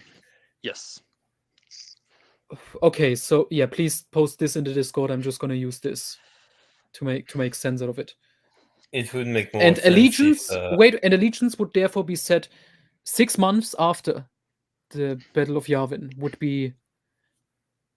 Yes, so 1, 2, 3, 4. Wait, did I count it wrong? Yeah, I counted it wrong. So it would be. Hold on. What would it be? It would be 1.3. 1.3 ABY is Allegiance. Okay, which means Choices of 1, which is 8 months later. So 2 months after Allegiance would be 1.5. Right? Yeah, if it's 2 months after Allegiance. Yeah, 2 months after. It says 8 months after the Death Star. So if we go by this timeline, Choices of 1 is 1.5 ABY. Okay. And then in between is the Rebel Force final. So yeah. No, in between Allegiance and Choices of 1. Oh. Yes, so that would be... In 1.4, yeah. Okay, yeah. All right, fine. We are done with this. Copy this, post it in the Discord. We're going to save this. Okay. This is now what I'm going with. The timeline is so fucked. Okay, let's check. Yeah, it so much happens. Like, Allegiance itself is very boring. It's just, I don't like it. I don't like the way Zahn writes Luke, Han, and Leia at all. They feel off. Something is just not wrong there. And the main plot is boring and forgettable. I've read this book twice. I don't remember fucking anything about the Luke, Han, Leia plot. Mara Jade is interesting, but her plotline is boring, and she's also she gets a pet character moment because she defeats Darth Vader in a fight. And Oh, Vader yeah. is written. Zahn, he cannot write Darth Vader at all. And Vader throws like a hissy fit and he attacks Mara and she defeats him and puts him in his place. She even says in the book, I'm better than Darth Vader, which I don't like. Yeah, and like right at the end, it has thrown figuring out that the rebels are going to a nice planet. Oh, that's in based on Choices some of One. fucking Yeah. bullshit. Yeah, that's in Based on Choices some of One. fucking bullshit in like the last paragraphs of the book. It's fucking retarded. Yeah, she beats Vader because Mara wants to go down on some planet where Luke Skywalker is, but she doesn't know this. She's on her own mission, which is something different. And don't but they face Vader, each other? Yeah, Vader thinks, like, she tells him that, and Vader thinks she wants to capture Luke, and then Vader is like, no, bitch, he's mine, and then he just attacks her with his lightsaber, and Mara defeats him. And Vader is just angry emo Anakin from the prequels in that scene. Yeah, why is the Legends timeline so hard to make sense of? Chronologically, it sounds complicated. Yeah, because there's so much fucking content. Yeah, that's one. The problem is that they have a year called 0. Yeah. And they haven't thought about how it works. Yeah, they have year 0, and it's made up of BBY before the Battle of Yavin and ABY after the Battle of Yavin. And it's so fucking complicated. Okay, he posted it in the Discord. That's good. This is what I have to go with, and this is how the rest is gonna have to make sense somehow. And you're gonna have to write a chapter explaining how this works in your chronology. Yeah. So wait, what is the last month of 1 ABY? 1.9? Yes. Okay, and then we are in 2. Okay. So after this, after the shift from BBY to ABY, it makes much more sense. Yeah, and then it also works with my post-endo chronology again, so that's good. The only thing you need to think about is that 1.0, whenever it's 0.0, it's the first month. So 0.1 isn't the first month, but the second month. So you have to add another month in your head. Jesus, this is okay. Okay. And just so for everyone who wants to buy my chronology later, because I dare call it the ultimate chronology, and like everything in there is correct. The dates are as accurate as I can make them, because this is a fucking nightmare, and no one was actually thinking about this shit. Yeah, me and Noah sat down and talked about this a few times. Mm-hmm.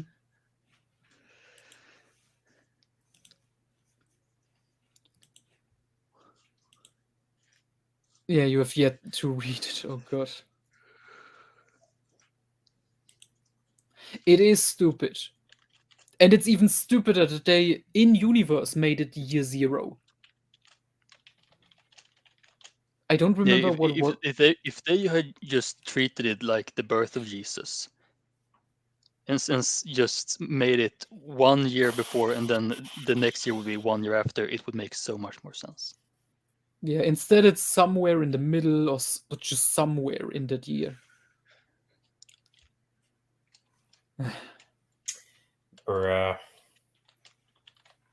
Great. Okay, so let me actually share screen again. I want to present now my...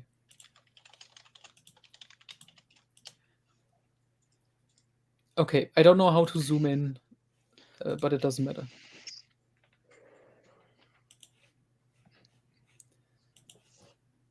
Let's see. Okay. So I have to fit Scoundrels, Rebel Force, and whatever it is, the Marvel stuff in here. Okay, the first 6 Galaxy of Fear books, 6 months after the Battle of Yavin, which would also make them 1.3 ABY. Yeah, if they're 6 months after, it's the same month as Allegiance. Okay, that makes sense. Yeah, and then they happen.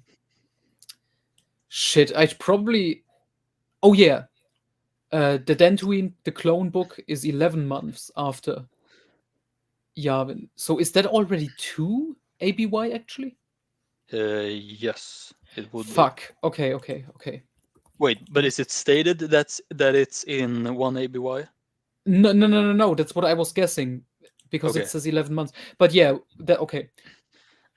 Because Because that's our also whole what stuff timeline like is the arbitrary. Essential So, Reader's Companion claim. It's like, oh, it's 11 months after, so it's still 1 ABY. Okay. What? No. yeah, because they probably think a year is 12 months. Mhm. Because why wouldn't they? Yeah, Anonymous Gamer, the timeline isn't really difficult if you just look at the books. It's clear in what year they take place, but we are trying to figure out the months within a year, and that's the difficult part, which no one should ever do because it's a pain in the ass.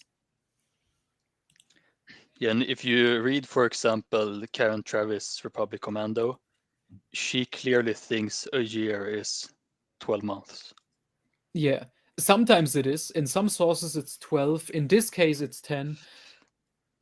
Because everything is just fucked. And who cares?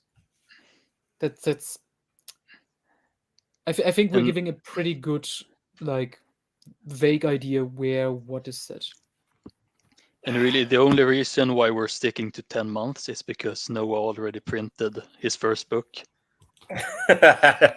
Yeah, with the 10-month system, I think. So, yeah.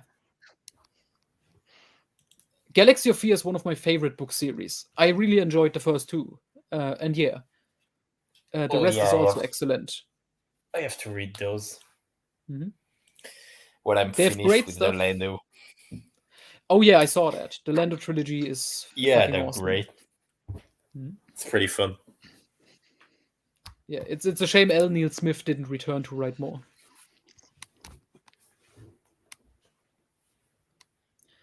I think I like it a bit more than the Han Solo adventures. Nice, because they are more fun. But let me check here. Yeah, so Han part is basically done. I just have to insert the Hungarian books. For the Lando, I have to insert this fucking Tales comic, Young Lando Calrissian. That should be like 1 or 2 sentences, so that's easy. And now I was just writing before we started to stream the Luke chapter of the Skywalker's part here, which was interesting because I started it with not even with his birth, with like the different like visions and prophecies of him existing, like the famous one from KOTOR, you know, the Carnus Moor vision with him, Vader, Kate, and Zane. And you know, Zane is definitely not connected or related to the family at all. No, nothing. And then the second one was the prophecy by Bodo Ba's master, Oh yeah. who prophesied isn't Luke that and about- Leia Yeah, would yeah. fight Reborn Palpatine. Yeah. Oh, and then the next one is in 19 BBY. Plo Koon's niece, when she dies, she has a vision of Luke and the New Jedi Order.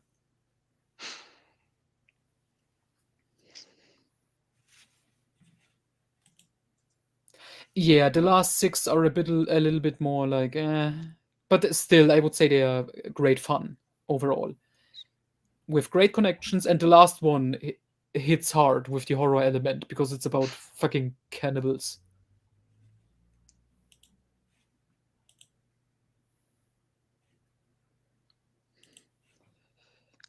But yeah, this whole section, like this, with the dots, that's basically done. Basically, I still have to write some of it, but that's easy. And now this is the final part I have to write. Not this one, Alliance, you know, triumphing, because that's in the post Endor. So up until like Black Sun business, Shadows of the Empire. The Galactic Civil War, all of the Rebellion era, that's the big one now. This is already 54 pages. So in print, it's probably going to be like 60 or 70 pages. Yes, 70, 80, maybe even. And yeah, it's also going to be 200 by the end. I can guarantee it.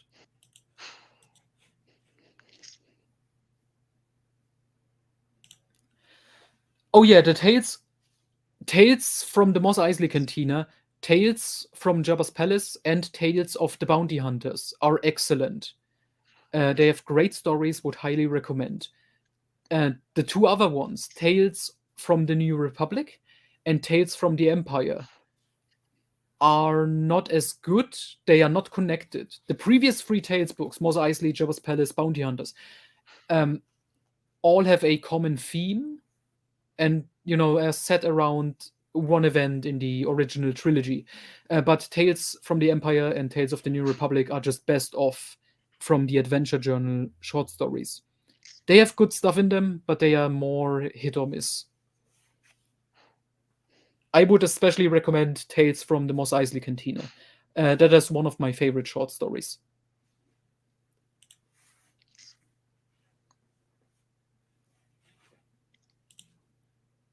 Okay. Anything more to add with like the Rebellion era Galactic Civil War here? No, not for now. I'm gonna have to wait until you actually I write get it to all. write it here. I already inserted here the chapter about the most famous, like the most lore important book, which is Razor's Edge, everyone's favorite. Yeah, believe it or not, I haven't read Razor's Edge. No, you should. It's very, very important. Just like Honor Among Thieves, right here, which is shortly before. Yeah, it's weird. I don't think they have established dates, but they are vaguely set in 1 or 2 ABY. I think 2 ABY. I just put it after Splinter of the Mind's Eye.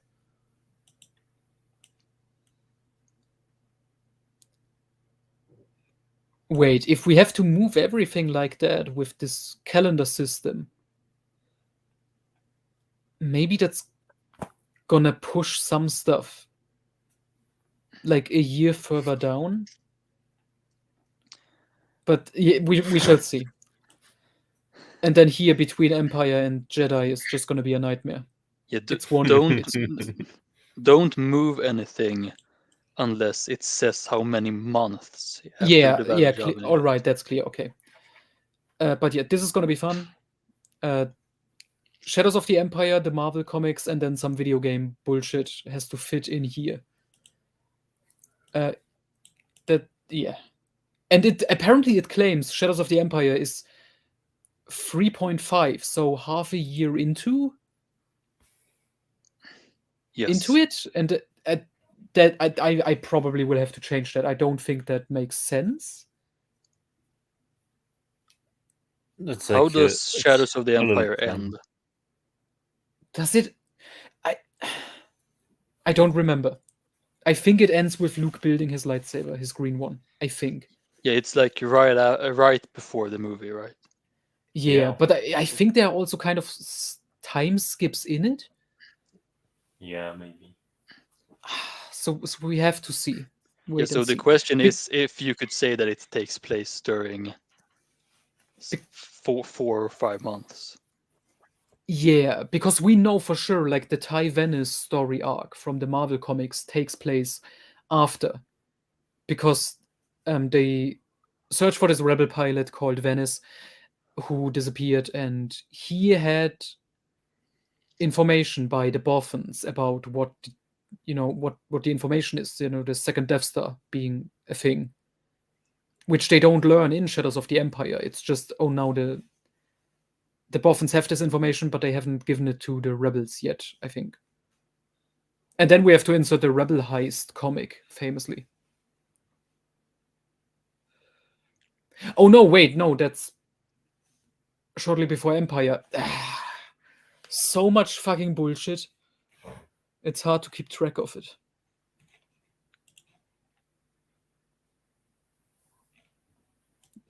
At least it's gonna be fun finishing this part about the droids cartoon and shit. I don't think I can write anything about the Ewoks cartoon because it's completely non-important to like a chronology of galactic history. I mean, is it more or less important than Scourge? Scourge has an actual story. Okay. It's about crime stuff in the Hutt space that also affects the corporate sector and could spread into the rest of the galaxy. There is something that warrants a chapter. But Yeah, I'm Ewoks, thinking like, yeah, what is is the completely- least consequential thing or the least important thing you have put into the chronology so far? The least important? Jesus, I have to think.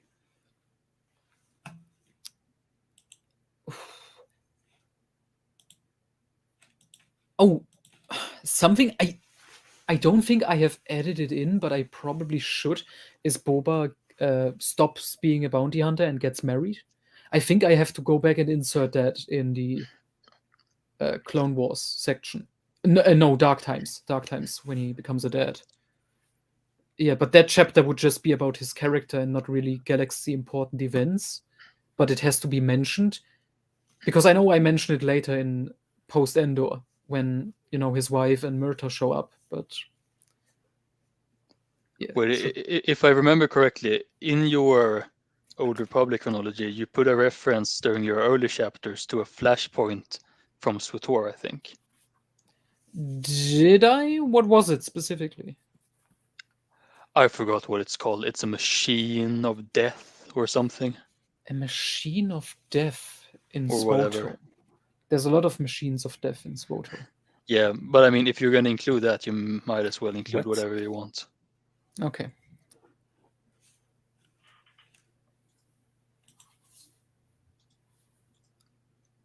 Nope. It's not most of his students died horribly or fell to the dark side, but some of them. But yeah, the Denning verse, especially, he isn't a very good teacher. Well, was he ever a very good teacher? Not really. I mean, Isolde. He was probably the best teacher to Isolde. And he didn't even have the Force, so yeah, that sucks. Yeah, because like in Jedi Academy, he kind of sucks. Yeah. In Which Young we Jedi talked Knights, he also kind of sucks. Yep. In NJO, I guess he's better, but he's not really being a teacher there. Mm-hmm. The Dark Reaper? That's also something I wrote down in the Tales of the Jedi section because it has to be there. But Sivert, are you thinking of when I inserted the fucking Sith Emperor Vitiate, finding Zakul and all this droid No, I'm not shit? thinking Okay. of that. I don't. It doesn't matter. Okay. Yeah, we But gotta... I agree. Vitiate is very unimportant, and you should have included him. Yeah. Mm-hmm. Okay, quickly sharing the Old Republic one again because it's a nightmare. Never ending. You still have more SWTOR stuff to include if you want to. No, I don't want to. Oh, one thing I think I had to go back and insert. I still have to is the fucking 2 Jedi characters. The hero of Typhon and the what's he called? Barsandur or whatever? Yeah, Barsantor. Barsantor, yeah. That guy dies and his grave is on Chandrila in the Jedi Academy video game. And the hero of Typhon just fucks off and disappears. And I have to write that down still. Just with like one mention. Well, presumably the hero of Titan is the hero of the later he's the commander. expansions. Yeah. Yeah, but I don't think guess. that's actually officially I mean, directly yeah, stated, so I have to treat them as separate characters. Because like it I should also be. looked it up on Wikipedia, and Wikipedia was like, at some point, the hero of Typhon just disappeared. You know, when this Yeah, conflict started, and then the commander showed up. yeah, because the commander can be any of the main classes. Yeah, that's the problem when we have a game like this, where it's like, nothing is really set in stone. It's all depending on your choices. Fuck off. Well, Yeah. it's only later on when they became lazy and merged all the classes. Yeah. Before that, it was kind of clear. The only thing is we didn't get any names or confirmed genders. We know the commander is a man, right? I guess it makes a bit more sense to have the hero of Titan be the guy that destroys Vishet, because you know, in the Revan book, Scourge has a vision of him, presumably Oh, yeah. destroying Vishet. But isn't that what the hero of Typhon does? But then Vitiate, Yeah, but somehow then Vitiate he's returns? not dead. Yeah. Yeah, so it's a question of how you're going to interpret it. Was Scourge? Yeah. Did I he mean, see the specific event in the main Oh, story? wait, yeah, didn't... because then Scourge is a companion of the hero of Titan, and he says, "Yeah, you're the guy from my vision from so long ago. You're the Yeah, one that's going to destroy." but I also Uh, remember I mean, there's this bullshit retarded endgame moment with the Trinity of Tenebrae, Vitiate, yeah, and yeah, yeah. Valkorion. Isn't Yeah. it like everyone joining together? Is the hero of Typhon among Kinda, them? because So you like, can say, yeah, so maybe it's still true yeah, but from a certain point of view. yeah, Well, no, because I don't think the main classes are in that scene. Only the player character, who could be any of the main classes. yeah, but then also it's not really Vishet himself. It's like some kind of yeah. It's not his soul. It's like it's coming back and reconstructing himself from the memories that Satil Shan and everyone else has of Vishet. But it's not really him, if that makes sense. I mean, I get what you're saying, but it sounds pretty stupid. It is. It is That's because it's because it is. SWOTOR. Oh, good question by Anonymous Gamer. Did Luke have any successful students? Oh, Let's pretty see. much I mean, the rest of the I mean, the first Anakin class, Solo was good for a while. Anakin Solo was good. Jaina, I guess, Nah, she who became may a she may have murderer and ended bug up, slut. And... yeah, but she also may have ended up creating the Imperial Knights, maybe. But I mean, she Sion, also killed Silgal. her family, and she slept with bugs and all of that. Yes. There's Cam, there's Sion, Silgal. Streen, Kirana T, who just Kyle, They're not too Koren, bad. Saba. Oh god. Yeah, well, Saba killed another Jedi, so I guess she was a failure. No, Luke promoted her to Grandmaster because of it. I mean, the real fucks up are Kip. What's his name? Brakis. Yeah, I mean, Brakis was a spy. Yeah. Yeah, and I guess Zek was bad for a while. Yeah, he had his emo teenager face. Yeah. Jason, obviously. Jaden Core, potentially. Kula. Yeah, Killer. AKA Dolph. I think that's about it. Jaden Core, that was left pretty open-ended, but that might have turned out pretty bad. He's still good in the books, but yeah. Oh, when he shows up in, is it Abyss? He shows up in when he sucks? He does. Yeah. But isn't there some I forgot where the books ended. Like there's some fuckery about so him essentially being a clone. Yeah, so essentially the one Sith created a clone of Jaden Core who's evil, and he was gonna get inserted as a spy.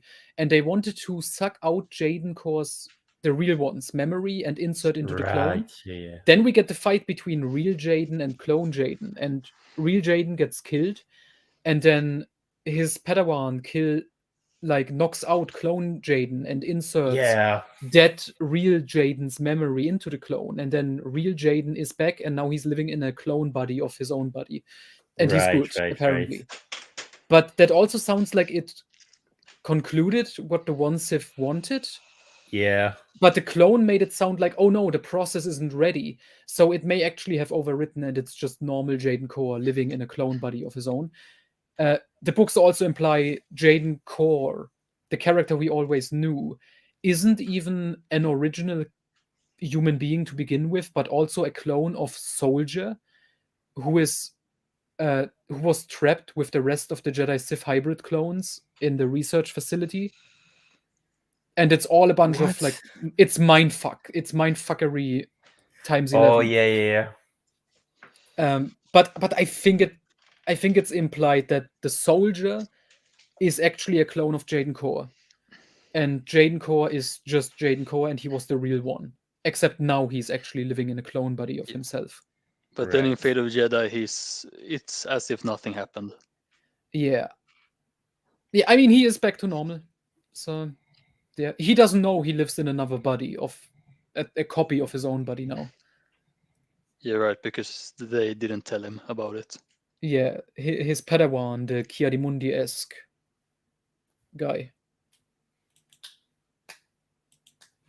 But how do I zoom in here? Because I wanted to show you guys.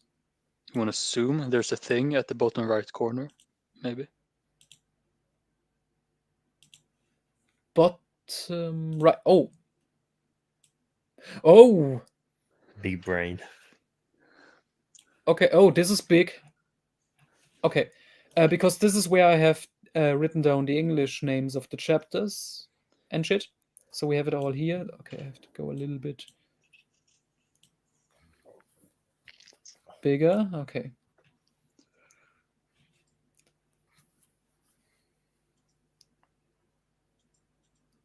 Cool. Yeah, so this is the most shit is post Endor, because that's where we have the most content.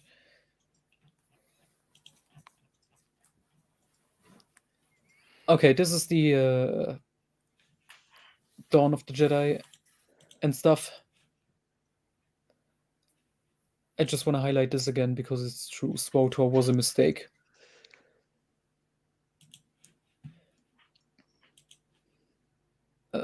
Let's see. Okay, from here on, it's Dawn of the Jedi. This part. And these 3 chapters would have to be changed because of supernatural encounters, which we shall see if I do.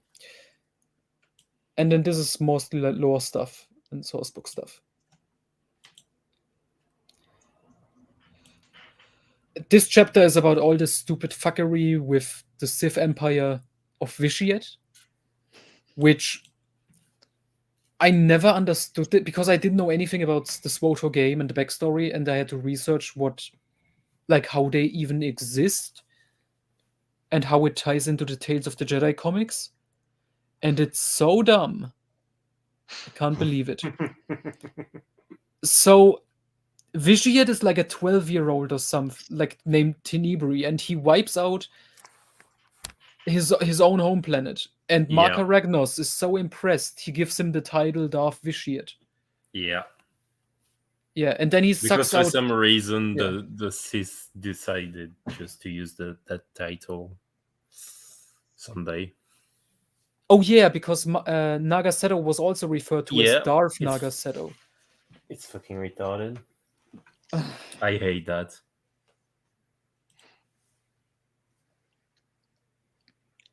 Oh yeah, the famous curse. Yep. And just like his father, he kills most of them. Yeah. Oh yeah, Fate of the Jedi, he murders... No, Denningverse, in total, he murders 3 of his ex-girlfriends. Oh, he also murders the Life Witch, Sybil, in the Ryder Windham YA book. And he's also kinda responsible for the death of that the girl from Tours of Bakura. Gariel, yeah. Is he Oh, yeah. responsible for Mary's death in Marvel's Mary? That was his best girlfriend. He's in Marvel Star Wars. It's one issue. Luke is on some planet. He helps getting rid of the Empire there. It's post Endor. He falls in love with like this big titty blonde girl called Mary. While he's there for like a couple of days, and then they kiss, and then she gets immediately gunned down and dies. And Luke is extremely angry for the rest, and then he promises her while she's dying, I'm gonna protect your planet. And then he doesn't, and he leaves a couple of days later, and the Empire takes the planet back. It's a great story.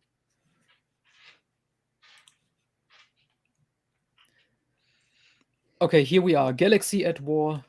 This is part 4. This is KOTOR, SWOTOR, and everything in between. Ugh. Just looking at it makes me sick. Thank God I didn't even attempt to put in the fucking months or anything. Yeah. Yeah, there's no reason to. Yeah. Yeah, I'm not happy about some of the chapter titles. Have the Jedi Civil War, and right after is the Sith Civil War, but I guess it's accurate. Yeah. The chapter about Vitiate creating his fucking empire and finding the cool, I titled Phantom Menace. It's also about the fucking Revan book. You know, when they fight him. Yeah, it's a fun little. Yep. Let's see. Great Galactic War. Here we go. SWOTOR in full swing.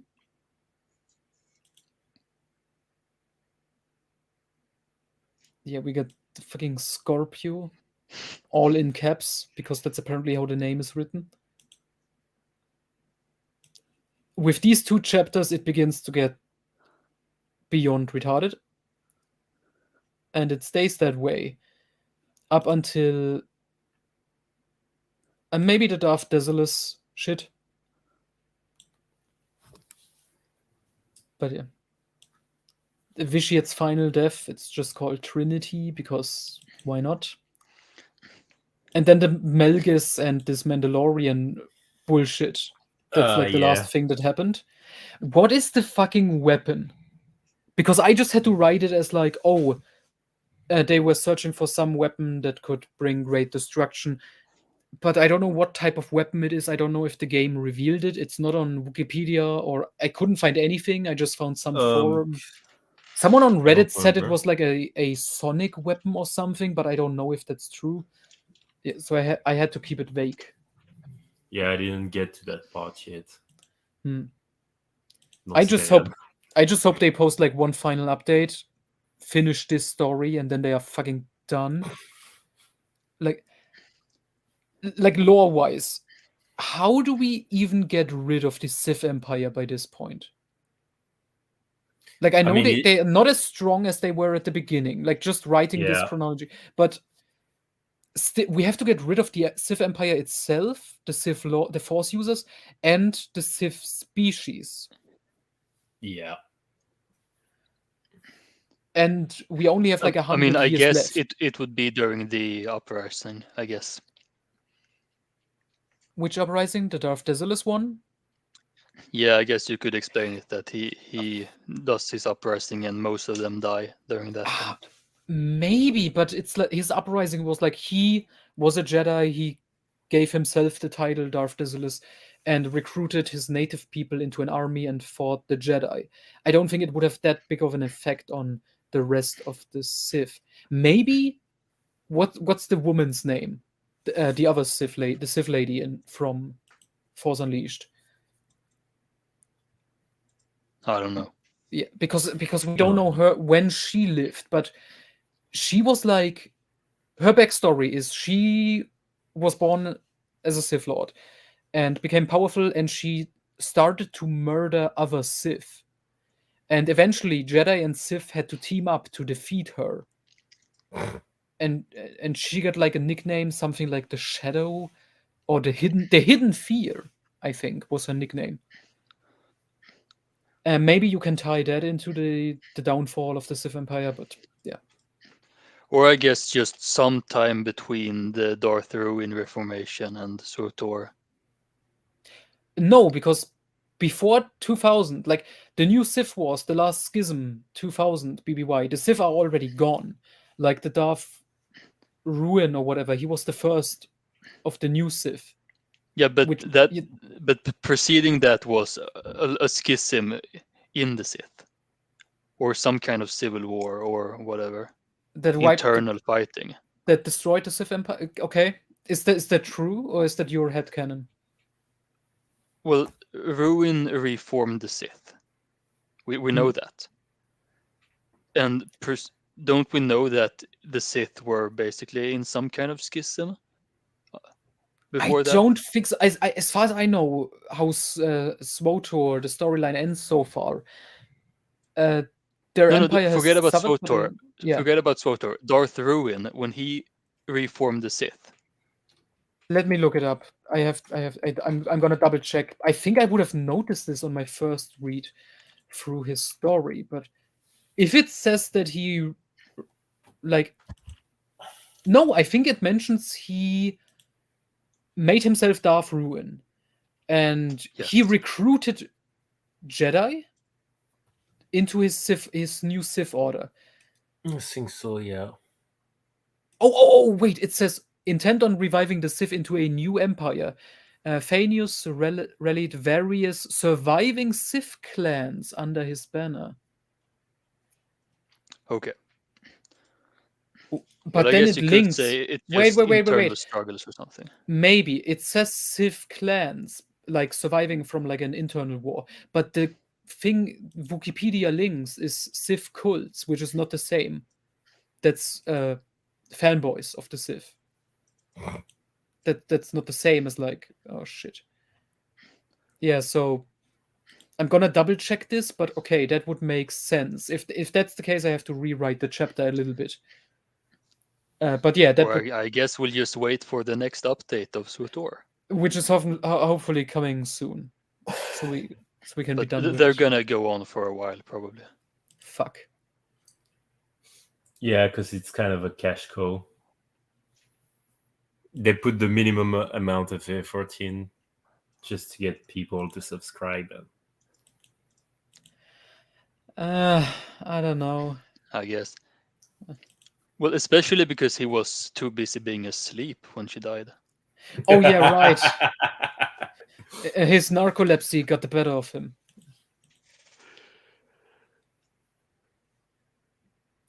Yeah, just mostly in terms of the designs. I think the KOTOR comics do a great job bridging it and like connecting. It's just the designs. It changed drastically because the prequels came out and they were like, oh, it's gotta look like the prequels. Same with the Denningverse and the fucking Jedi Temple. A pet peeve of mine. But even the timeline of Tales of the Jedi isn't really consistent with itself. Yeah. Like you've got the way the disappearance of the Sith is described. Oh, and how Nagaseto was human originally. Yeah, you've got that. So, and like it sounds in the Exarch Rune series that the Sith were exterminated by the Republic or some shit. Whereas in the KGA comics earlier, they just start fighting among themselves over Korriban. Mm-hmm. And it just ends. Like, I actually don't mind the extra bit that SWTOR had in this case. Because, like, they say there was another Sith uprising right after the battle over Korriban, and it's when the Republic intervened and destroyed the Sith. For real. All right. And here I have the Fall of the Republic, which is everything after the Bane trilogy, kind of. Yeah. Basically a list of all the other Rule of Two Sith Lords. And then just some random bits of lore. that we know. Some of which I enjoy, like the Spore Crisis from Galaxy of Fear, which is pretty awesome, and I'm surprised that wasn't elaborated in any other work. You don't know what it is? I haven't read Galaxy of Fear. Oh, okay. I kind of want to spoil because it's awesome. Good. It's this creature called Spore, and he was created by the Ithorians. And Right. essentially, he's this monstrous creature that can connect and take control over human beings. It shoots out like black goo, and it goes into your eyeballs, and then you become a mindless zombie, and you become part of the Spore hive mind, and Spore takes control of your body. And essentially, like he was created 400 years before the movies, and took control over like almost every living being, like in the space sector. And it took the Jedi, even with the Jedi's help, it took 100 years to defeat Spore and then imprison him. And then in Galaxy of Fear, the Inquisitor Jarek from Dark Forces wants to team up with him. Oh, Jarek is in Galaxy of Fear. He's in Galaxy of Fear. It's a great Nice. cameo. It's not much of a spoiler. He's in the main plot. He wants to team up with Spore and have Spore Based. create another army of Spores to overthrow the Emperor and take over the galaxy. It's pretty epic. I have to read this. Yeah, it's awesome. That's such like a big scale story in a YA book. Cool. Yeah, what I just explained, it's in Galaxy of Fear. We get cameos by like all types of characters in pretty much every book. The first 6 books, it's just movie characters showing up, which is also fun. And then the last 6 books, it's mostly expanded universe characters having cameos. Like Thrawn is in there, which is not a spoiler because he's on the cover of one of them. Dash Render shows up. Nice. And the wife of the Ithorian character from that one Dave Wolverton short story, the one who got banished because he helped the Empire getting secrets from the Ithorians, and then they destroyed some mountains or shit. So yeah, lots of like Galaxy of Fear. You can tell John Whitman was like a fan and an expert in the lore. But the Jarek stuff is probably the best connections in Galaxy of Fear. Cool. Mm-hmm. Oh, and then we have the clones story on Dantooine in the book titled Clones, which later Abel Gepenia connected that with fucking the Zeta Magnus character from Skywalkers. All right. He tried explaining how cloning technology got into the ruins of the Jedi Temple. Okay. Mm-hmm. And it's awesome because, oh, that's something Pablo talks about in his Reader's Companion, how the book is stupid and doesn't make sense. Because Darth Vader gets cloned on accident. And Pablo in his book is like, this obviously doesn't work with continuity. How would a cloning machine create a cyborg? You know, someone who's mostly artificial. And in the book, it's actually explained. The Darth Vader clone is like extremely shitty. Like he's wearing the armor, but it's like makeshift armor. It's built out of literal trash that was lying around. So it was literally just a clone of like the burned up Anakin. And then they also cloned the armor, like they just built it for him, the machine, because it's that advanced. And his lightsaber is like a fucking flashlight. It does nothing. Yeah, pretty awesome. Yeah, Goosebumps was popular, and then they said, oh, we also want that money. And so Galaxy of Fear was born. And John Whitman, it's just a fucking great writer, because those books don't feel like cash grabs. They feel like this author wanted to write a fun book. And they succeed, in my opinion. Cool. I'm gonna get some food. I'll be back. All right. Let's see. since I have some viewers here, let's look at my chapter list. Maybe you see something interesting. The Kularin conflict. I think that was a Dark Jedi uprising. Yeah, I'm pretty sure that was it. Legacy of the Jedi is a bunch of random little Jedi adventures that take place over a couple of decades. Making of Dooku, just Dooku's backstory. The Legend of Darth Plagueis, obviously. Plagueis and the Tenebris.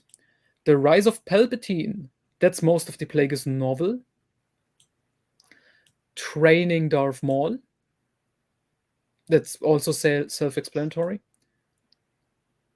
Arcanian Revolution is kind of important. It was important enough to warrant its own chapter. Falling Republic, some Republic stuff happening. Fateful Apprenticeship, this is a Jedi Apprentice series. Stark Hyperspace War, Battle of Gelidran, obviously.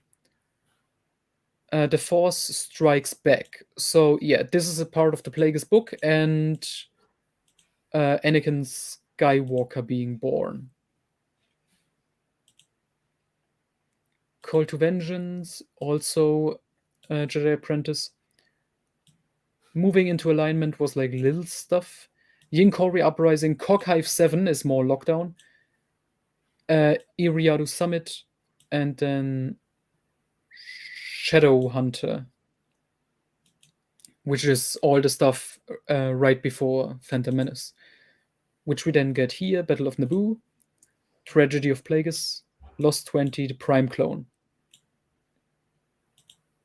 And then yeah, that's here's essentially the Republic comics, Rogue Planet, Outbound Flight, and the Jedi Quest books.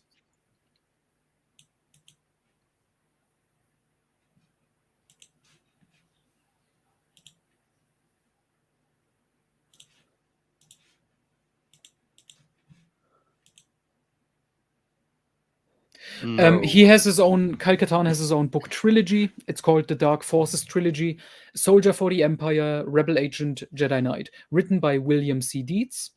But the that's first, basically just an adaptation of of the games. The first book is a prequel, actually, to the first game. And then this Rebel Agent and Jedi Knight are an adaptation of the video game Dark Forces 2 Jedi Knight. And then he gets mentioned in New Jedi Order, and he also appears in it in one book. And in a tie-in comic in the Star Wars Tales series. And then he's a character who's always around in the Denningverse, in the Legacy era. Yeah, but basically the answer is no. He doesn't really appear in the old books. Yeah. And when he does, he's really like inconsequential. Yeah, he doesn't do much. He's more his big story is in the games, and then he's also in the books, especially later on. And like in the Bantam era, he doesn't show up, but he's like supposed to be in the background. He just never gets mentioned. Oh yeah, they also have these audio dramatizations on YouTube. Yeah, they're pretty good. Mm-hmm. Then we get into the Clone Wars. All the classic stuff. This was the most fun to write, probably. Because it's the original Clone Wars timeline. stuff? Yeah, classic Clone Wars. Yeah, it really made me, hearing about you writing it, really made me want to go back and read it all. Yeah, it was so like well done and planned out. I mean, even this is mostly like copied from the new Essential Chronology, because that broke it down pretty good. And they fucking gave the Michael Stackpole short story its own chapter, essentially, which I read recently. Illusion, I think it's called. It's about Ayla Secura investigating stuff on Corellia, and obviously it's connecting to Stackpole's later Bantam work.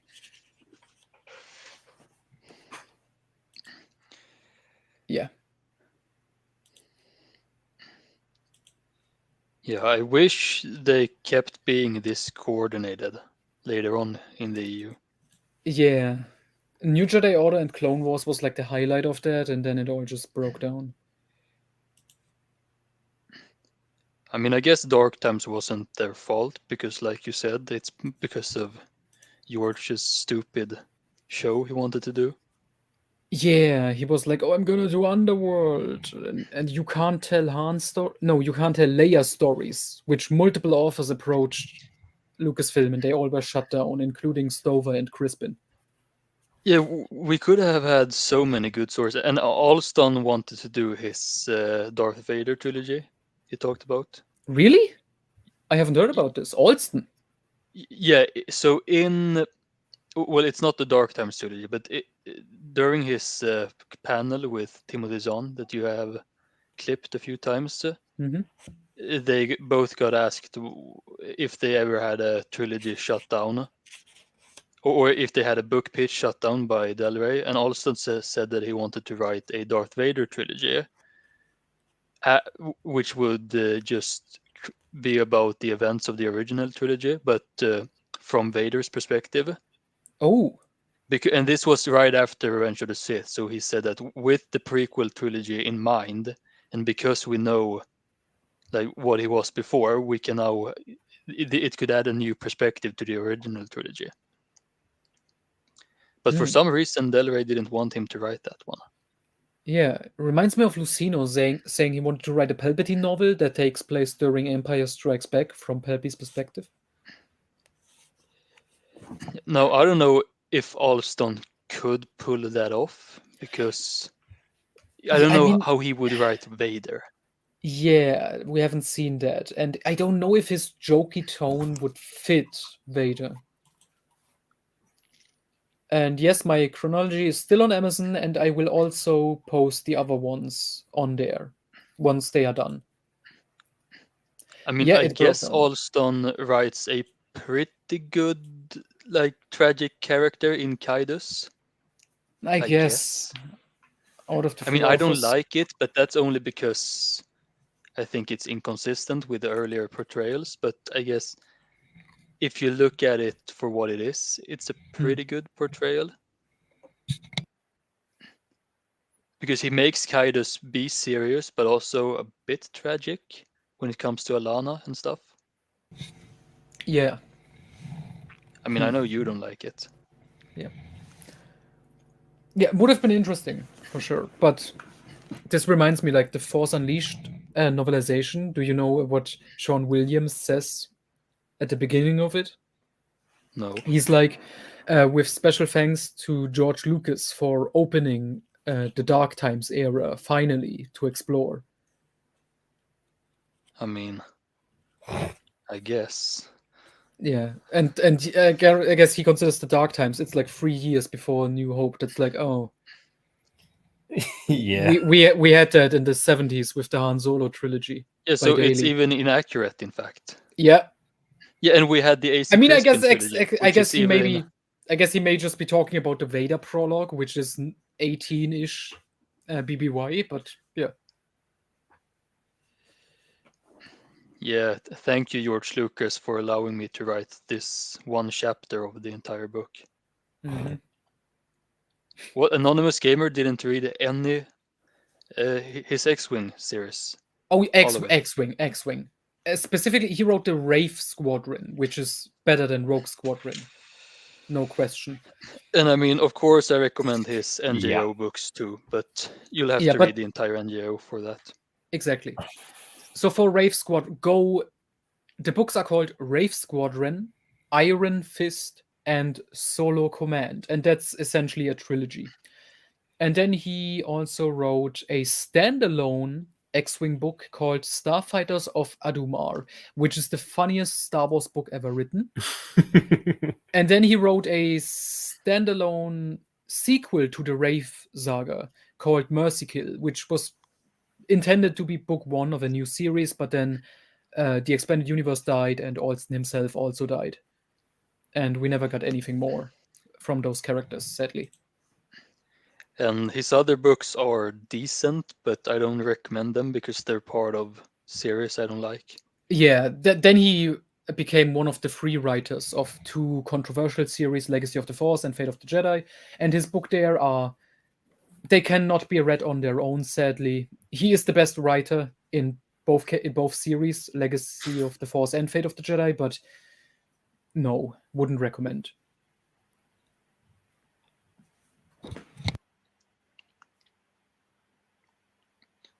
And that's sad because I really like one of them.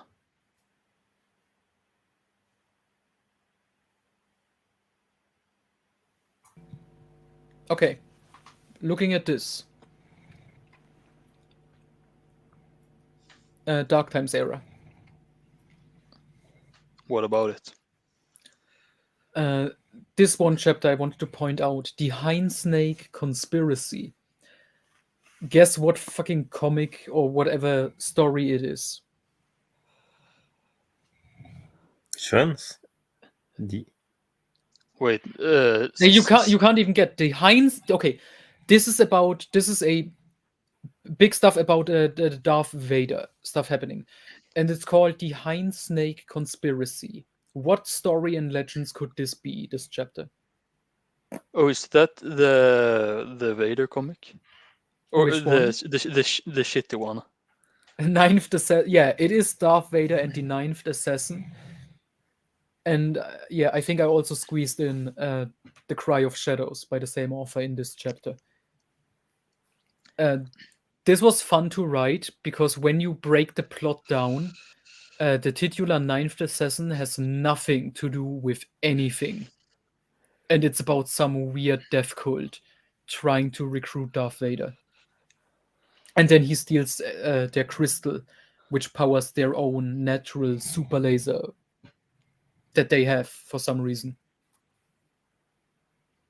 It's a fucking terrible story. Yeah, I don't know and Matt Wilkins was like, this is the best of the Vader miniseries. Because it makes sense. Like, what?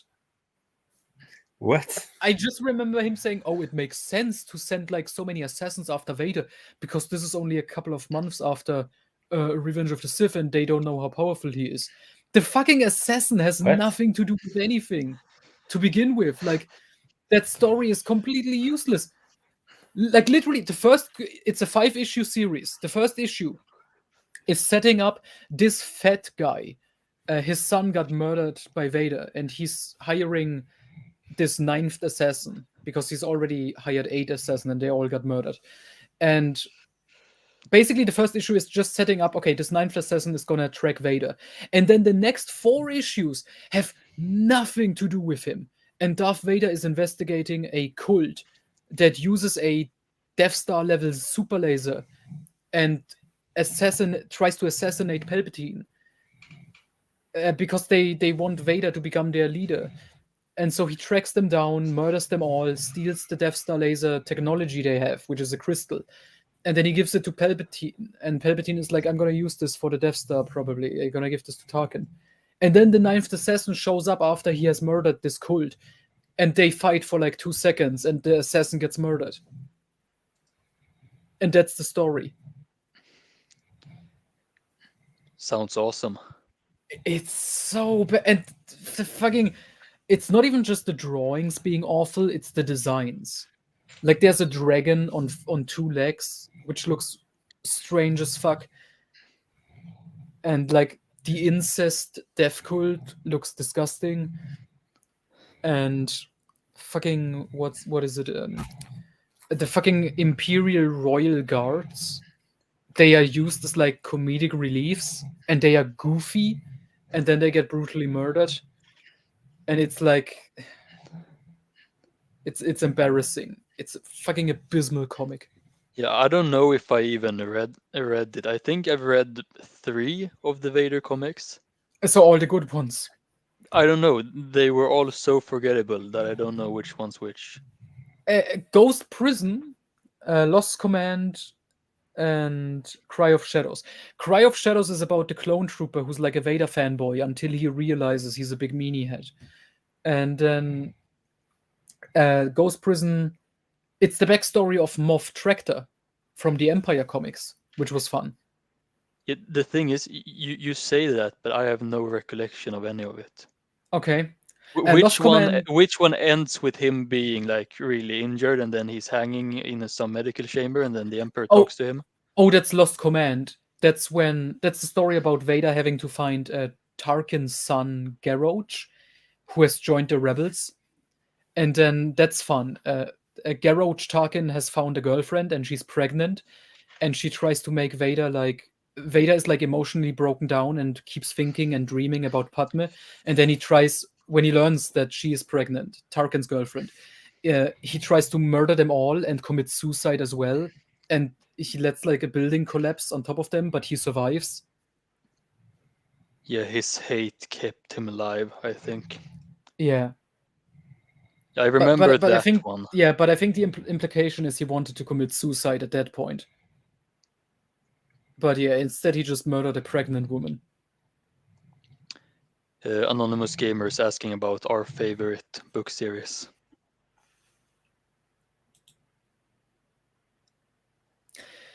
Ooh, they are okay and they are important lore-wise, because the first 4 books are about how the New Republic got Coruscant in the Thrawn trilogy. But they are not. I don't like his characters. I don't think he's a great writer. I think they are somewhat boring. Yeah. But sure, they are readable. Yeah. So I'll say that, just so you know, me and Noah are probably Stackpole's biggest haters out there.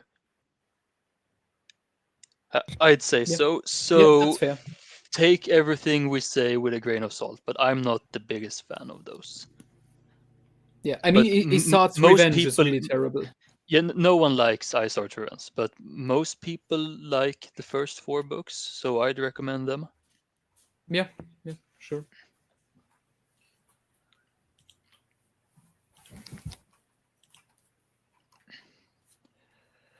Mhm.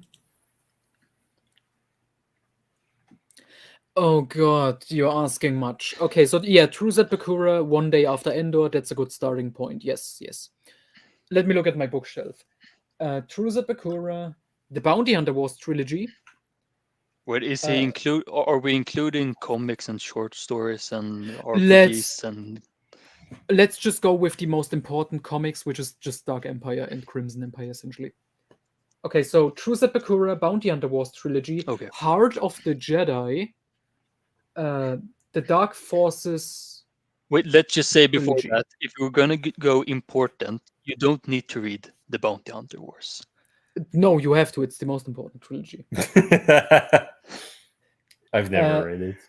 Yeah, but then Heart of the Jedi, Dark Forces trilogy. The first book is a couple of years prior, but it ties directly in with the other 2, which take place here. Luke Skywalker and the Shadows of Mindor. Then we got This one is the X-Wing based. books.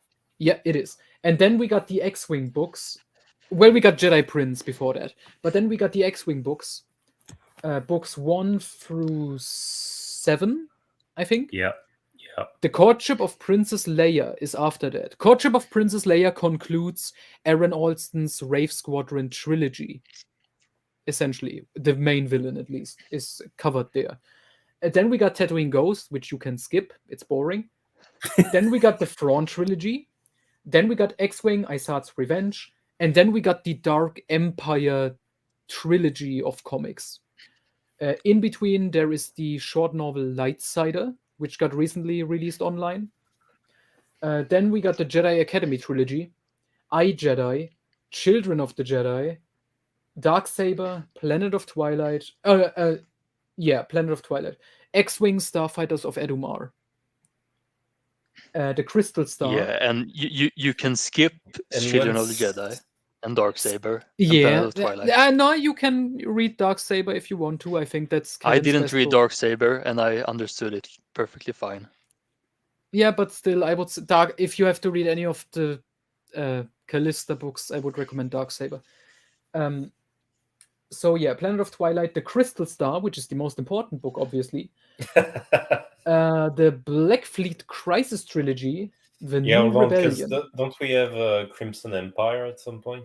Oh fuck yeah! Crimson Empire is after the Dark Empire comics and before. And there's Jedi some Academy. Jedi Academy comics as well. The Jedi Academy comic is after Planet of Twilight. Right.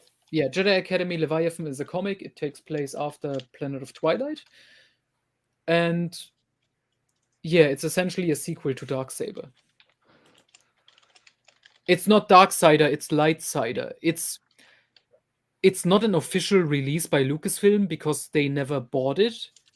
Well, I mean, I guess it got cancelled, essentially. But it got released online by like Joe Bongiorno on his website, Star Wars Timeline, or whatever it's called. And Heart of the Jedi is between. It's basically after Truce at Bakura. Let's just say that. Bounty Is it Hunter before Wars or after Mindor? before Mindor. Okay. Yeah. So basically between Truce at Bakura and Luke Skywalker and the Shadows of Mindor is Heart of the Jedi. Let's see. So Black Fleet Crisis trilogy. Then we got the New Rebellion. Then we got the Corellian trilogy, and then Hand of Thrawn duology, which ends the New Republic Imperial Remnant conflict. Isn't there a New Rebellion? Yeah, New Rebellion. That's what I said. It's between Black Fleet Crisis trilogy and right. Corellian trilogy. And then after Hand of Thrawn duology, we got Scourge, Survivor's Quest, Young Junior Jedi Knights, and Young Jedi Knights, the book series. And then we got New Jedi Order, then Darkness, then Legacy of the Force, Jaden Core duology, Millennium Falcon, Fate of the Jedi, X-Wing Mercy Kill, Crucible, and then the Legacy comics, and then Legacy 2, and that's it, basically. Okay. And as for what we're recommending of those, so what would you say is essential reading? Okay, essential reading post-Endor, Bounty Hunter Wars trilogy, for sure. Truce at Bakura, Heart of the Jedi. It's not essential. I would still recommend it, I would say. At least Truce, yeah. Yeah, the Shadows Dark of Mindor. Forces, Dark Forces trilogy, Shadows of Mindor, the X-Wing books, the entire series, I would have to recommend. Yeah. Yes, Courtship of Princess Leia, the Thrawn trilogy, the Dark Empire comics, and Lightsider, the novel, Crimson Empire trilogy of comics. Yes, it is. It is I- essential. Yeah, you Ah, can't I- really go. Jedi Academy trilogy, because it is essential, but it's not good. And then afterwards, iJedi immediately to clean your brain. Apparently, the Jedi Academy audiobooks, the abridged audiobooks, they're more, they're better than the Oh yeah, because they cut out like 90% of the actual of books. the useless crap. Yeah. So iJedi, Dark Saber. It's probably still going to be retarded as fuck. Yeah, definitely. Then Can you iJedi- understand Darksaber if you don't read Children of the Jedi? Yes, you can. Yeah, Kevin yeah. catches you up on everything. It also works as an ending for Callista. You don't even have to read fucking Planet of Twilight. So yeah, iJedi, Dark Saber, X-Wing, Starfighters of Edomar, obviously. The Crystal Star, it's necessary. I would recommend Black Fleet Crisis, but I would only... recommend the Crystal Star if you want to read supernatural encounters. I would recommend the Black Fleet Crisis trilogy if you are into hardcore military sci-fi and if you like Lando, because he has a nice plot in this. The New Rebellion is just an Wait, I just have to ultra-based say, book. when you say into hardcore military sci-fi, I mean, that's basically if you're what it is. into very hyper autistic, detailed military action. Yeah, that, Yeah, New Rebellion, that if you book want- is just based. It's better than the Thrawn trilogy, for sure. Yeah, and if you want if you're ever interested in the End of Thrawn fan fictions, there's quite a lot of tie-ins to Black Fleet Crisis, actually. Okay, Truce, Heart, X-Wing. Yes, seems pretty good. Okay, And Shadows of Mindor somewhere in there. Shadows of Luke Skywalker and the Shadows of Mindor after Heart of the Jedi and before X-Wing. And then after this, after the first seven X-Wing books, The Courtship of Princess Leia is a must-read. Jedi Academy is garbage, but you have to read it because it's important. Then you read iJedi right afterwards, because that retcons the entire trilogy. Ignore the Callista trilogy. It's not an official trilogy. Just read Dark Saber. That's Kevin's best book, and that's an okay read, actually. It's fun. Crystal Star has to be read because it's a masterpiece. The expanded universe wouldn't work without it. It's utter shit, but Yeah, then we just mentioned Black Fleet Crisis, New Rebellion, like I said, ultra based. Corellian trilogy is pretty good and underrated. I recommend. And then Hand of Thrawn is a must read because it concludes the conflict between Empire and Republic. And then Scourge. It's a great standalone, highly underrated. It's about completely new characters. And then Survivor's Quest is a honeymoon adventure of Luke and Mara, which is kind of an epilogue to the entire Thrawn saga, essentially. Yeah, and you should read Survivor's Quest before Oddman Flight. Yes. Which takes place in the prequel era, but it's and gonna then spoil you otherwise. Yeah, and then after Survivor's Quest, you get Junior Jedi Knights and Young Jedi Knights. Both I would highly recommend. About Anakin Solo and then about Jaina and Jason. So it's a lot, but you asked. I wouldn't recommend all of Young Jedi Knights. Just maybe the first. The first 9 books. I would say the first 6 can be enough. Generally, they are recommended because they are 3 story arcs in Young Jedi Knights, and the first 6 books form a complete arc. I would recommend all of it. I think the entire series is fun, but I think the Diversity Alliance arc is the best one for me, at least. Yeah, that one is fun, and I think everyone agrees. Fun. And you've got some little things that tie into KOTOR 2, and I think that's great. Oh, okay. It's interesting. What about the X-Wing comics? Do we recommend those? If he likes the books, he should go back and read. The later ones are great. Yeah. Then if you like the X-Wing books, go back and read the X-Wing comics. They are essentially prequels. They are just set before, but they feature a new X-Wing team before the team that you get introduced to in the novels. Oh God. You really just want the entire fucking order. This is too much, dude. Okay. For the prequel trilogy? Wait, we're gonna have to type this down if we're including comics. So there is like an ultimate Darth Plagueis reading order, which has all the intersecting material. Oh no, that's too difficult. Okay. It sounds super fucking based. Oh yeah, thank you. Wikipedia exists. They suck at a lot of things, but you've got the whole timeline of Legends Media page. Yeah, that's literally the. Fuck it, I'm gonna put that link in the. This list isn't perfect, and especially the Clone Wars section is fucked. Okay.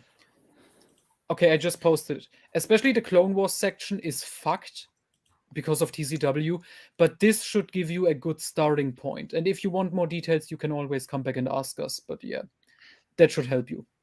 Or you buy my Chronology, which at least has all the post-Endor works in order. Now, as for Clone Wars specifically, I don't think you need to read it chronological. Because the thing is, so the Republic comics. Yeah. You could read all of those in one go and just don't bother about the novels, and then you read the novels later. Oh yeah, that's true. They are somewhat disconnected. Like the books reference the events of the comics, but yeah, they are made to be accessible standalone. I guess technically, if you want to read it chronologically, you should read The Dark Rendezvous before Obsession. But it's really so inconsequential, especially since I have that. Yeah, especially since you already know what's going to happen because you've seen Revenge of the Sith. Mm-hmm. So it's not like they're going to spoil it for you. And like, I guess you should read. I agree with this. Yeah, probably. Shatterpoint takes place before most of Republics, but it doesn't really matter.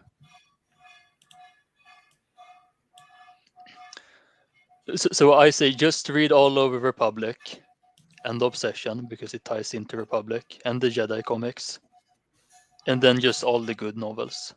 Mm-hmm. And the order doesn't really matter. Yeah, the good Clone Wars novels being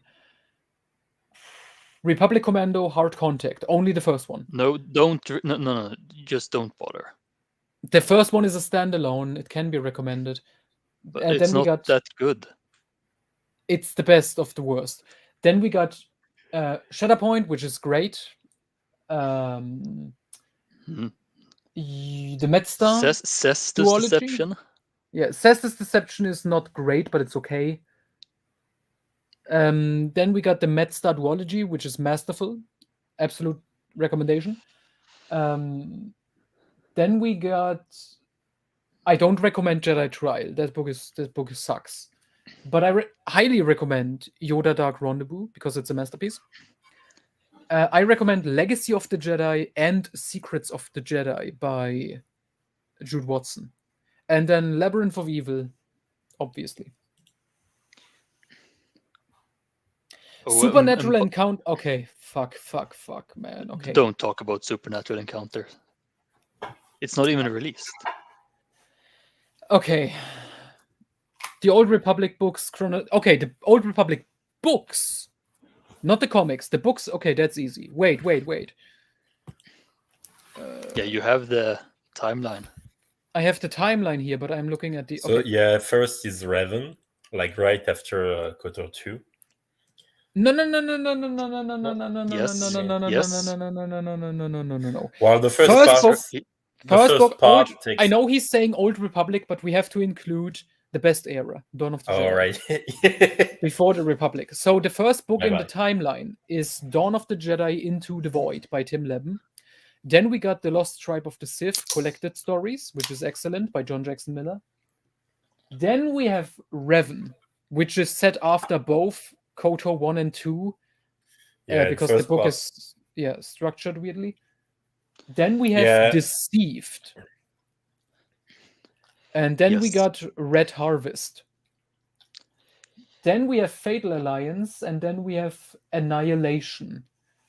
Out of these books, I recommend Deceived and Annihilation. I also recommend Into the Void and Lost Tribe of the Sith, obviously.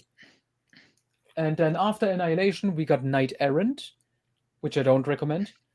And then we got the Darth Bane trilogy. And that's basically it for the Old Republic books. Knight Errant is great. You should definitely read it. How dare you skip all of Dawn of the Jedi? It's funny.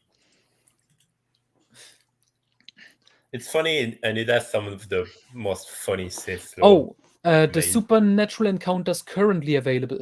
Okay, so as far as I understand it, because I haven't read it completely, but it has a framing story that takes place after the Darkness trilogy. And then it's essentially just flashbacks, so to speak, of events taking place prior. It's like a history report. And so doesn't really matter in the grand scheme of things. God, it's late. I gotta go, I think. Yeah, I think we should end it. It has been going on for 3 hours, and we've just been talking about my chronology and Supernatural Encounters. And we figured out the timeline issues. Clear it up. Indeed. All right. For the 4 guys still watching, wish me luck writing the Rebellion era chronology. Holy fuck. The last remaining one. Okay, Legacy era books, quick. Cross-current, Riptide, Mercy Kill. That's it. No. Cross-current, Riptide, Millennium Falcon. That's right. Mercy Kill. Yeah, 4 books. Those 4 books are worth reading. And then the comics, the Legacy comics. The Legacy comics, exactly, because they have nothing to do with the Legacy of the Force books and stuff. They are great. Thank you. Good luck. Okay. All right. Oh, fuck. Okay. Stop sharing. Cool. Mm-hmm. Well, then, back to work. Yeah. I'll see you guys. Yeah. And thanks for watching. Goodbye. Cheers.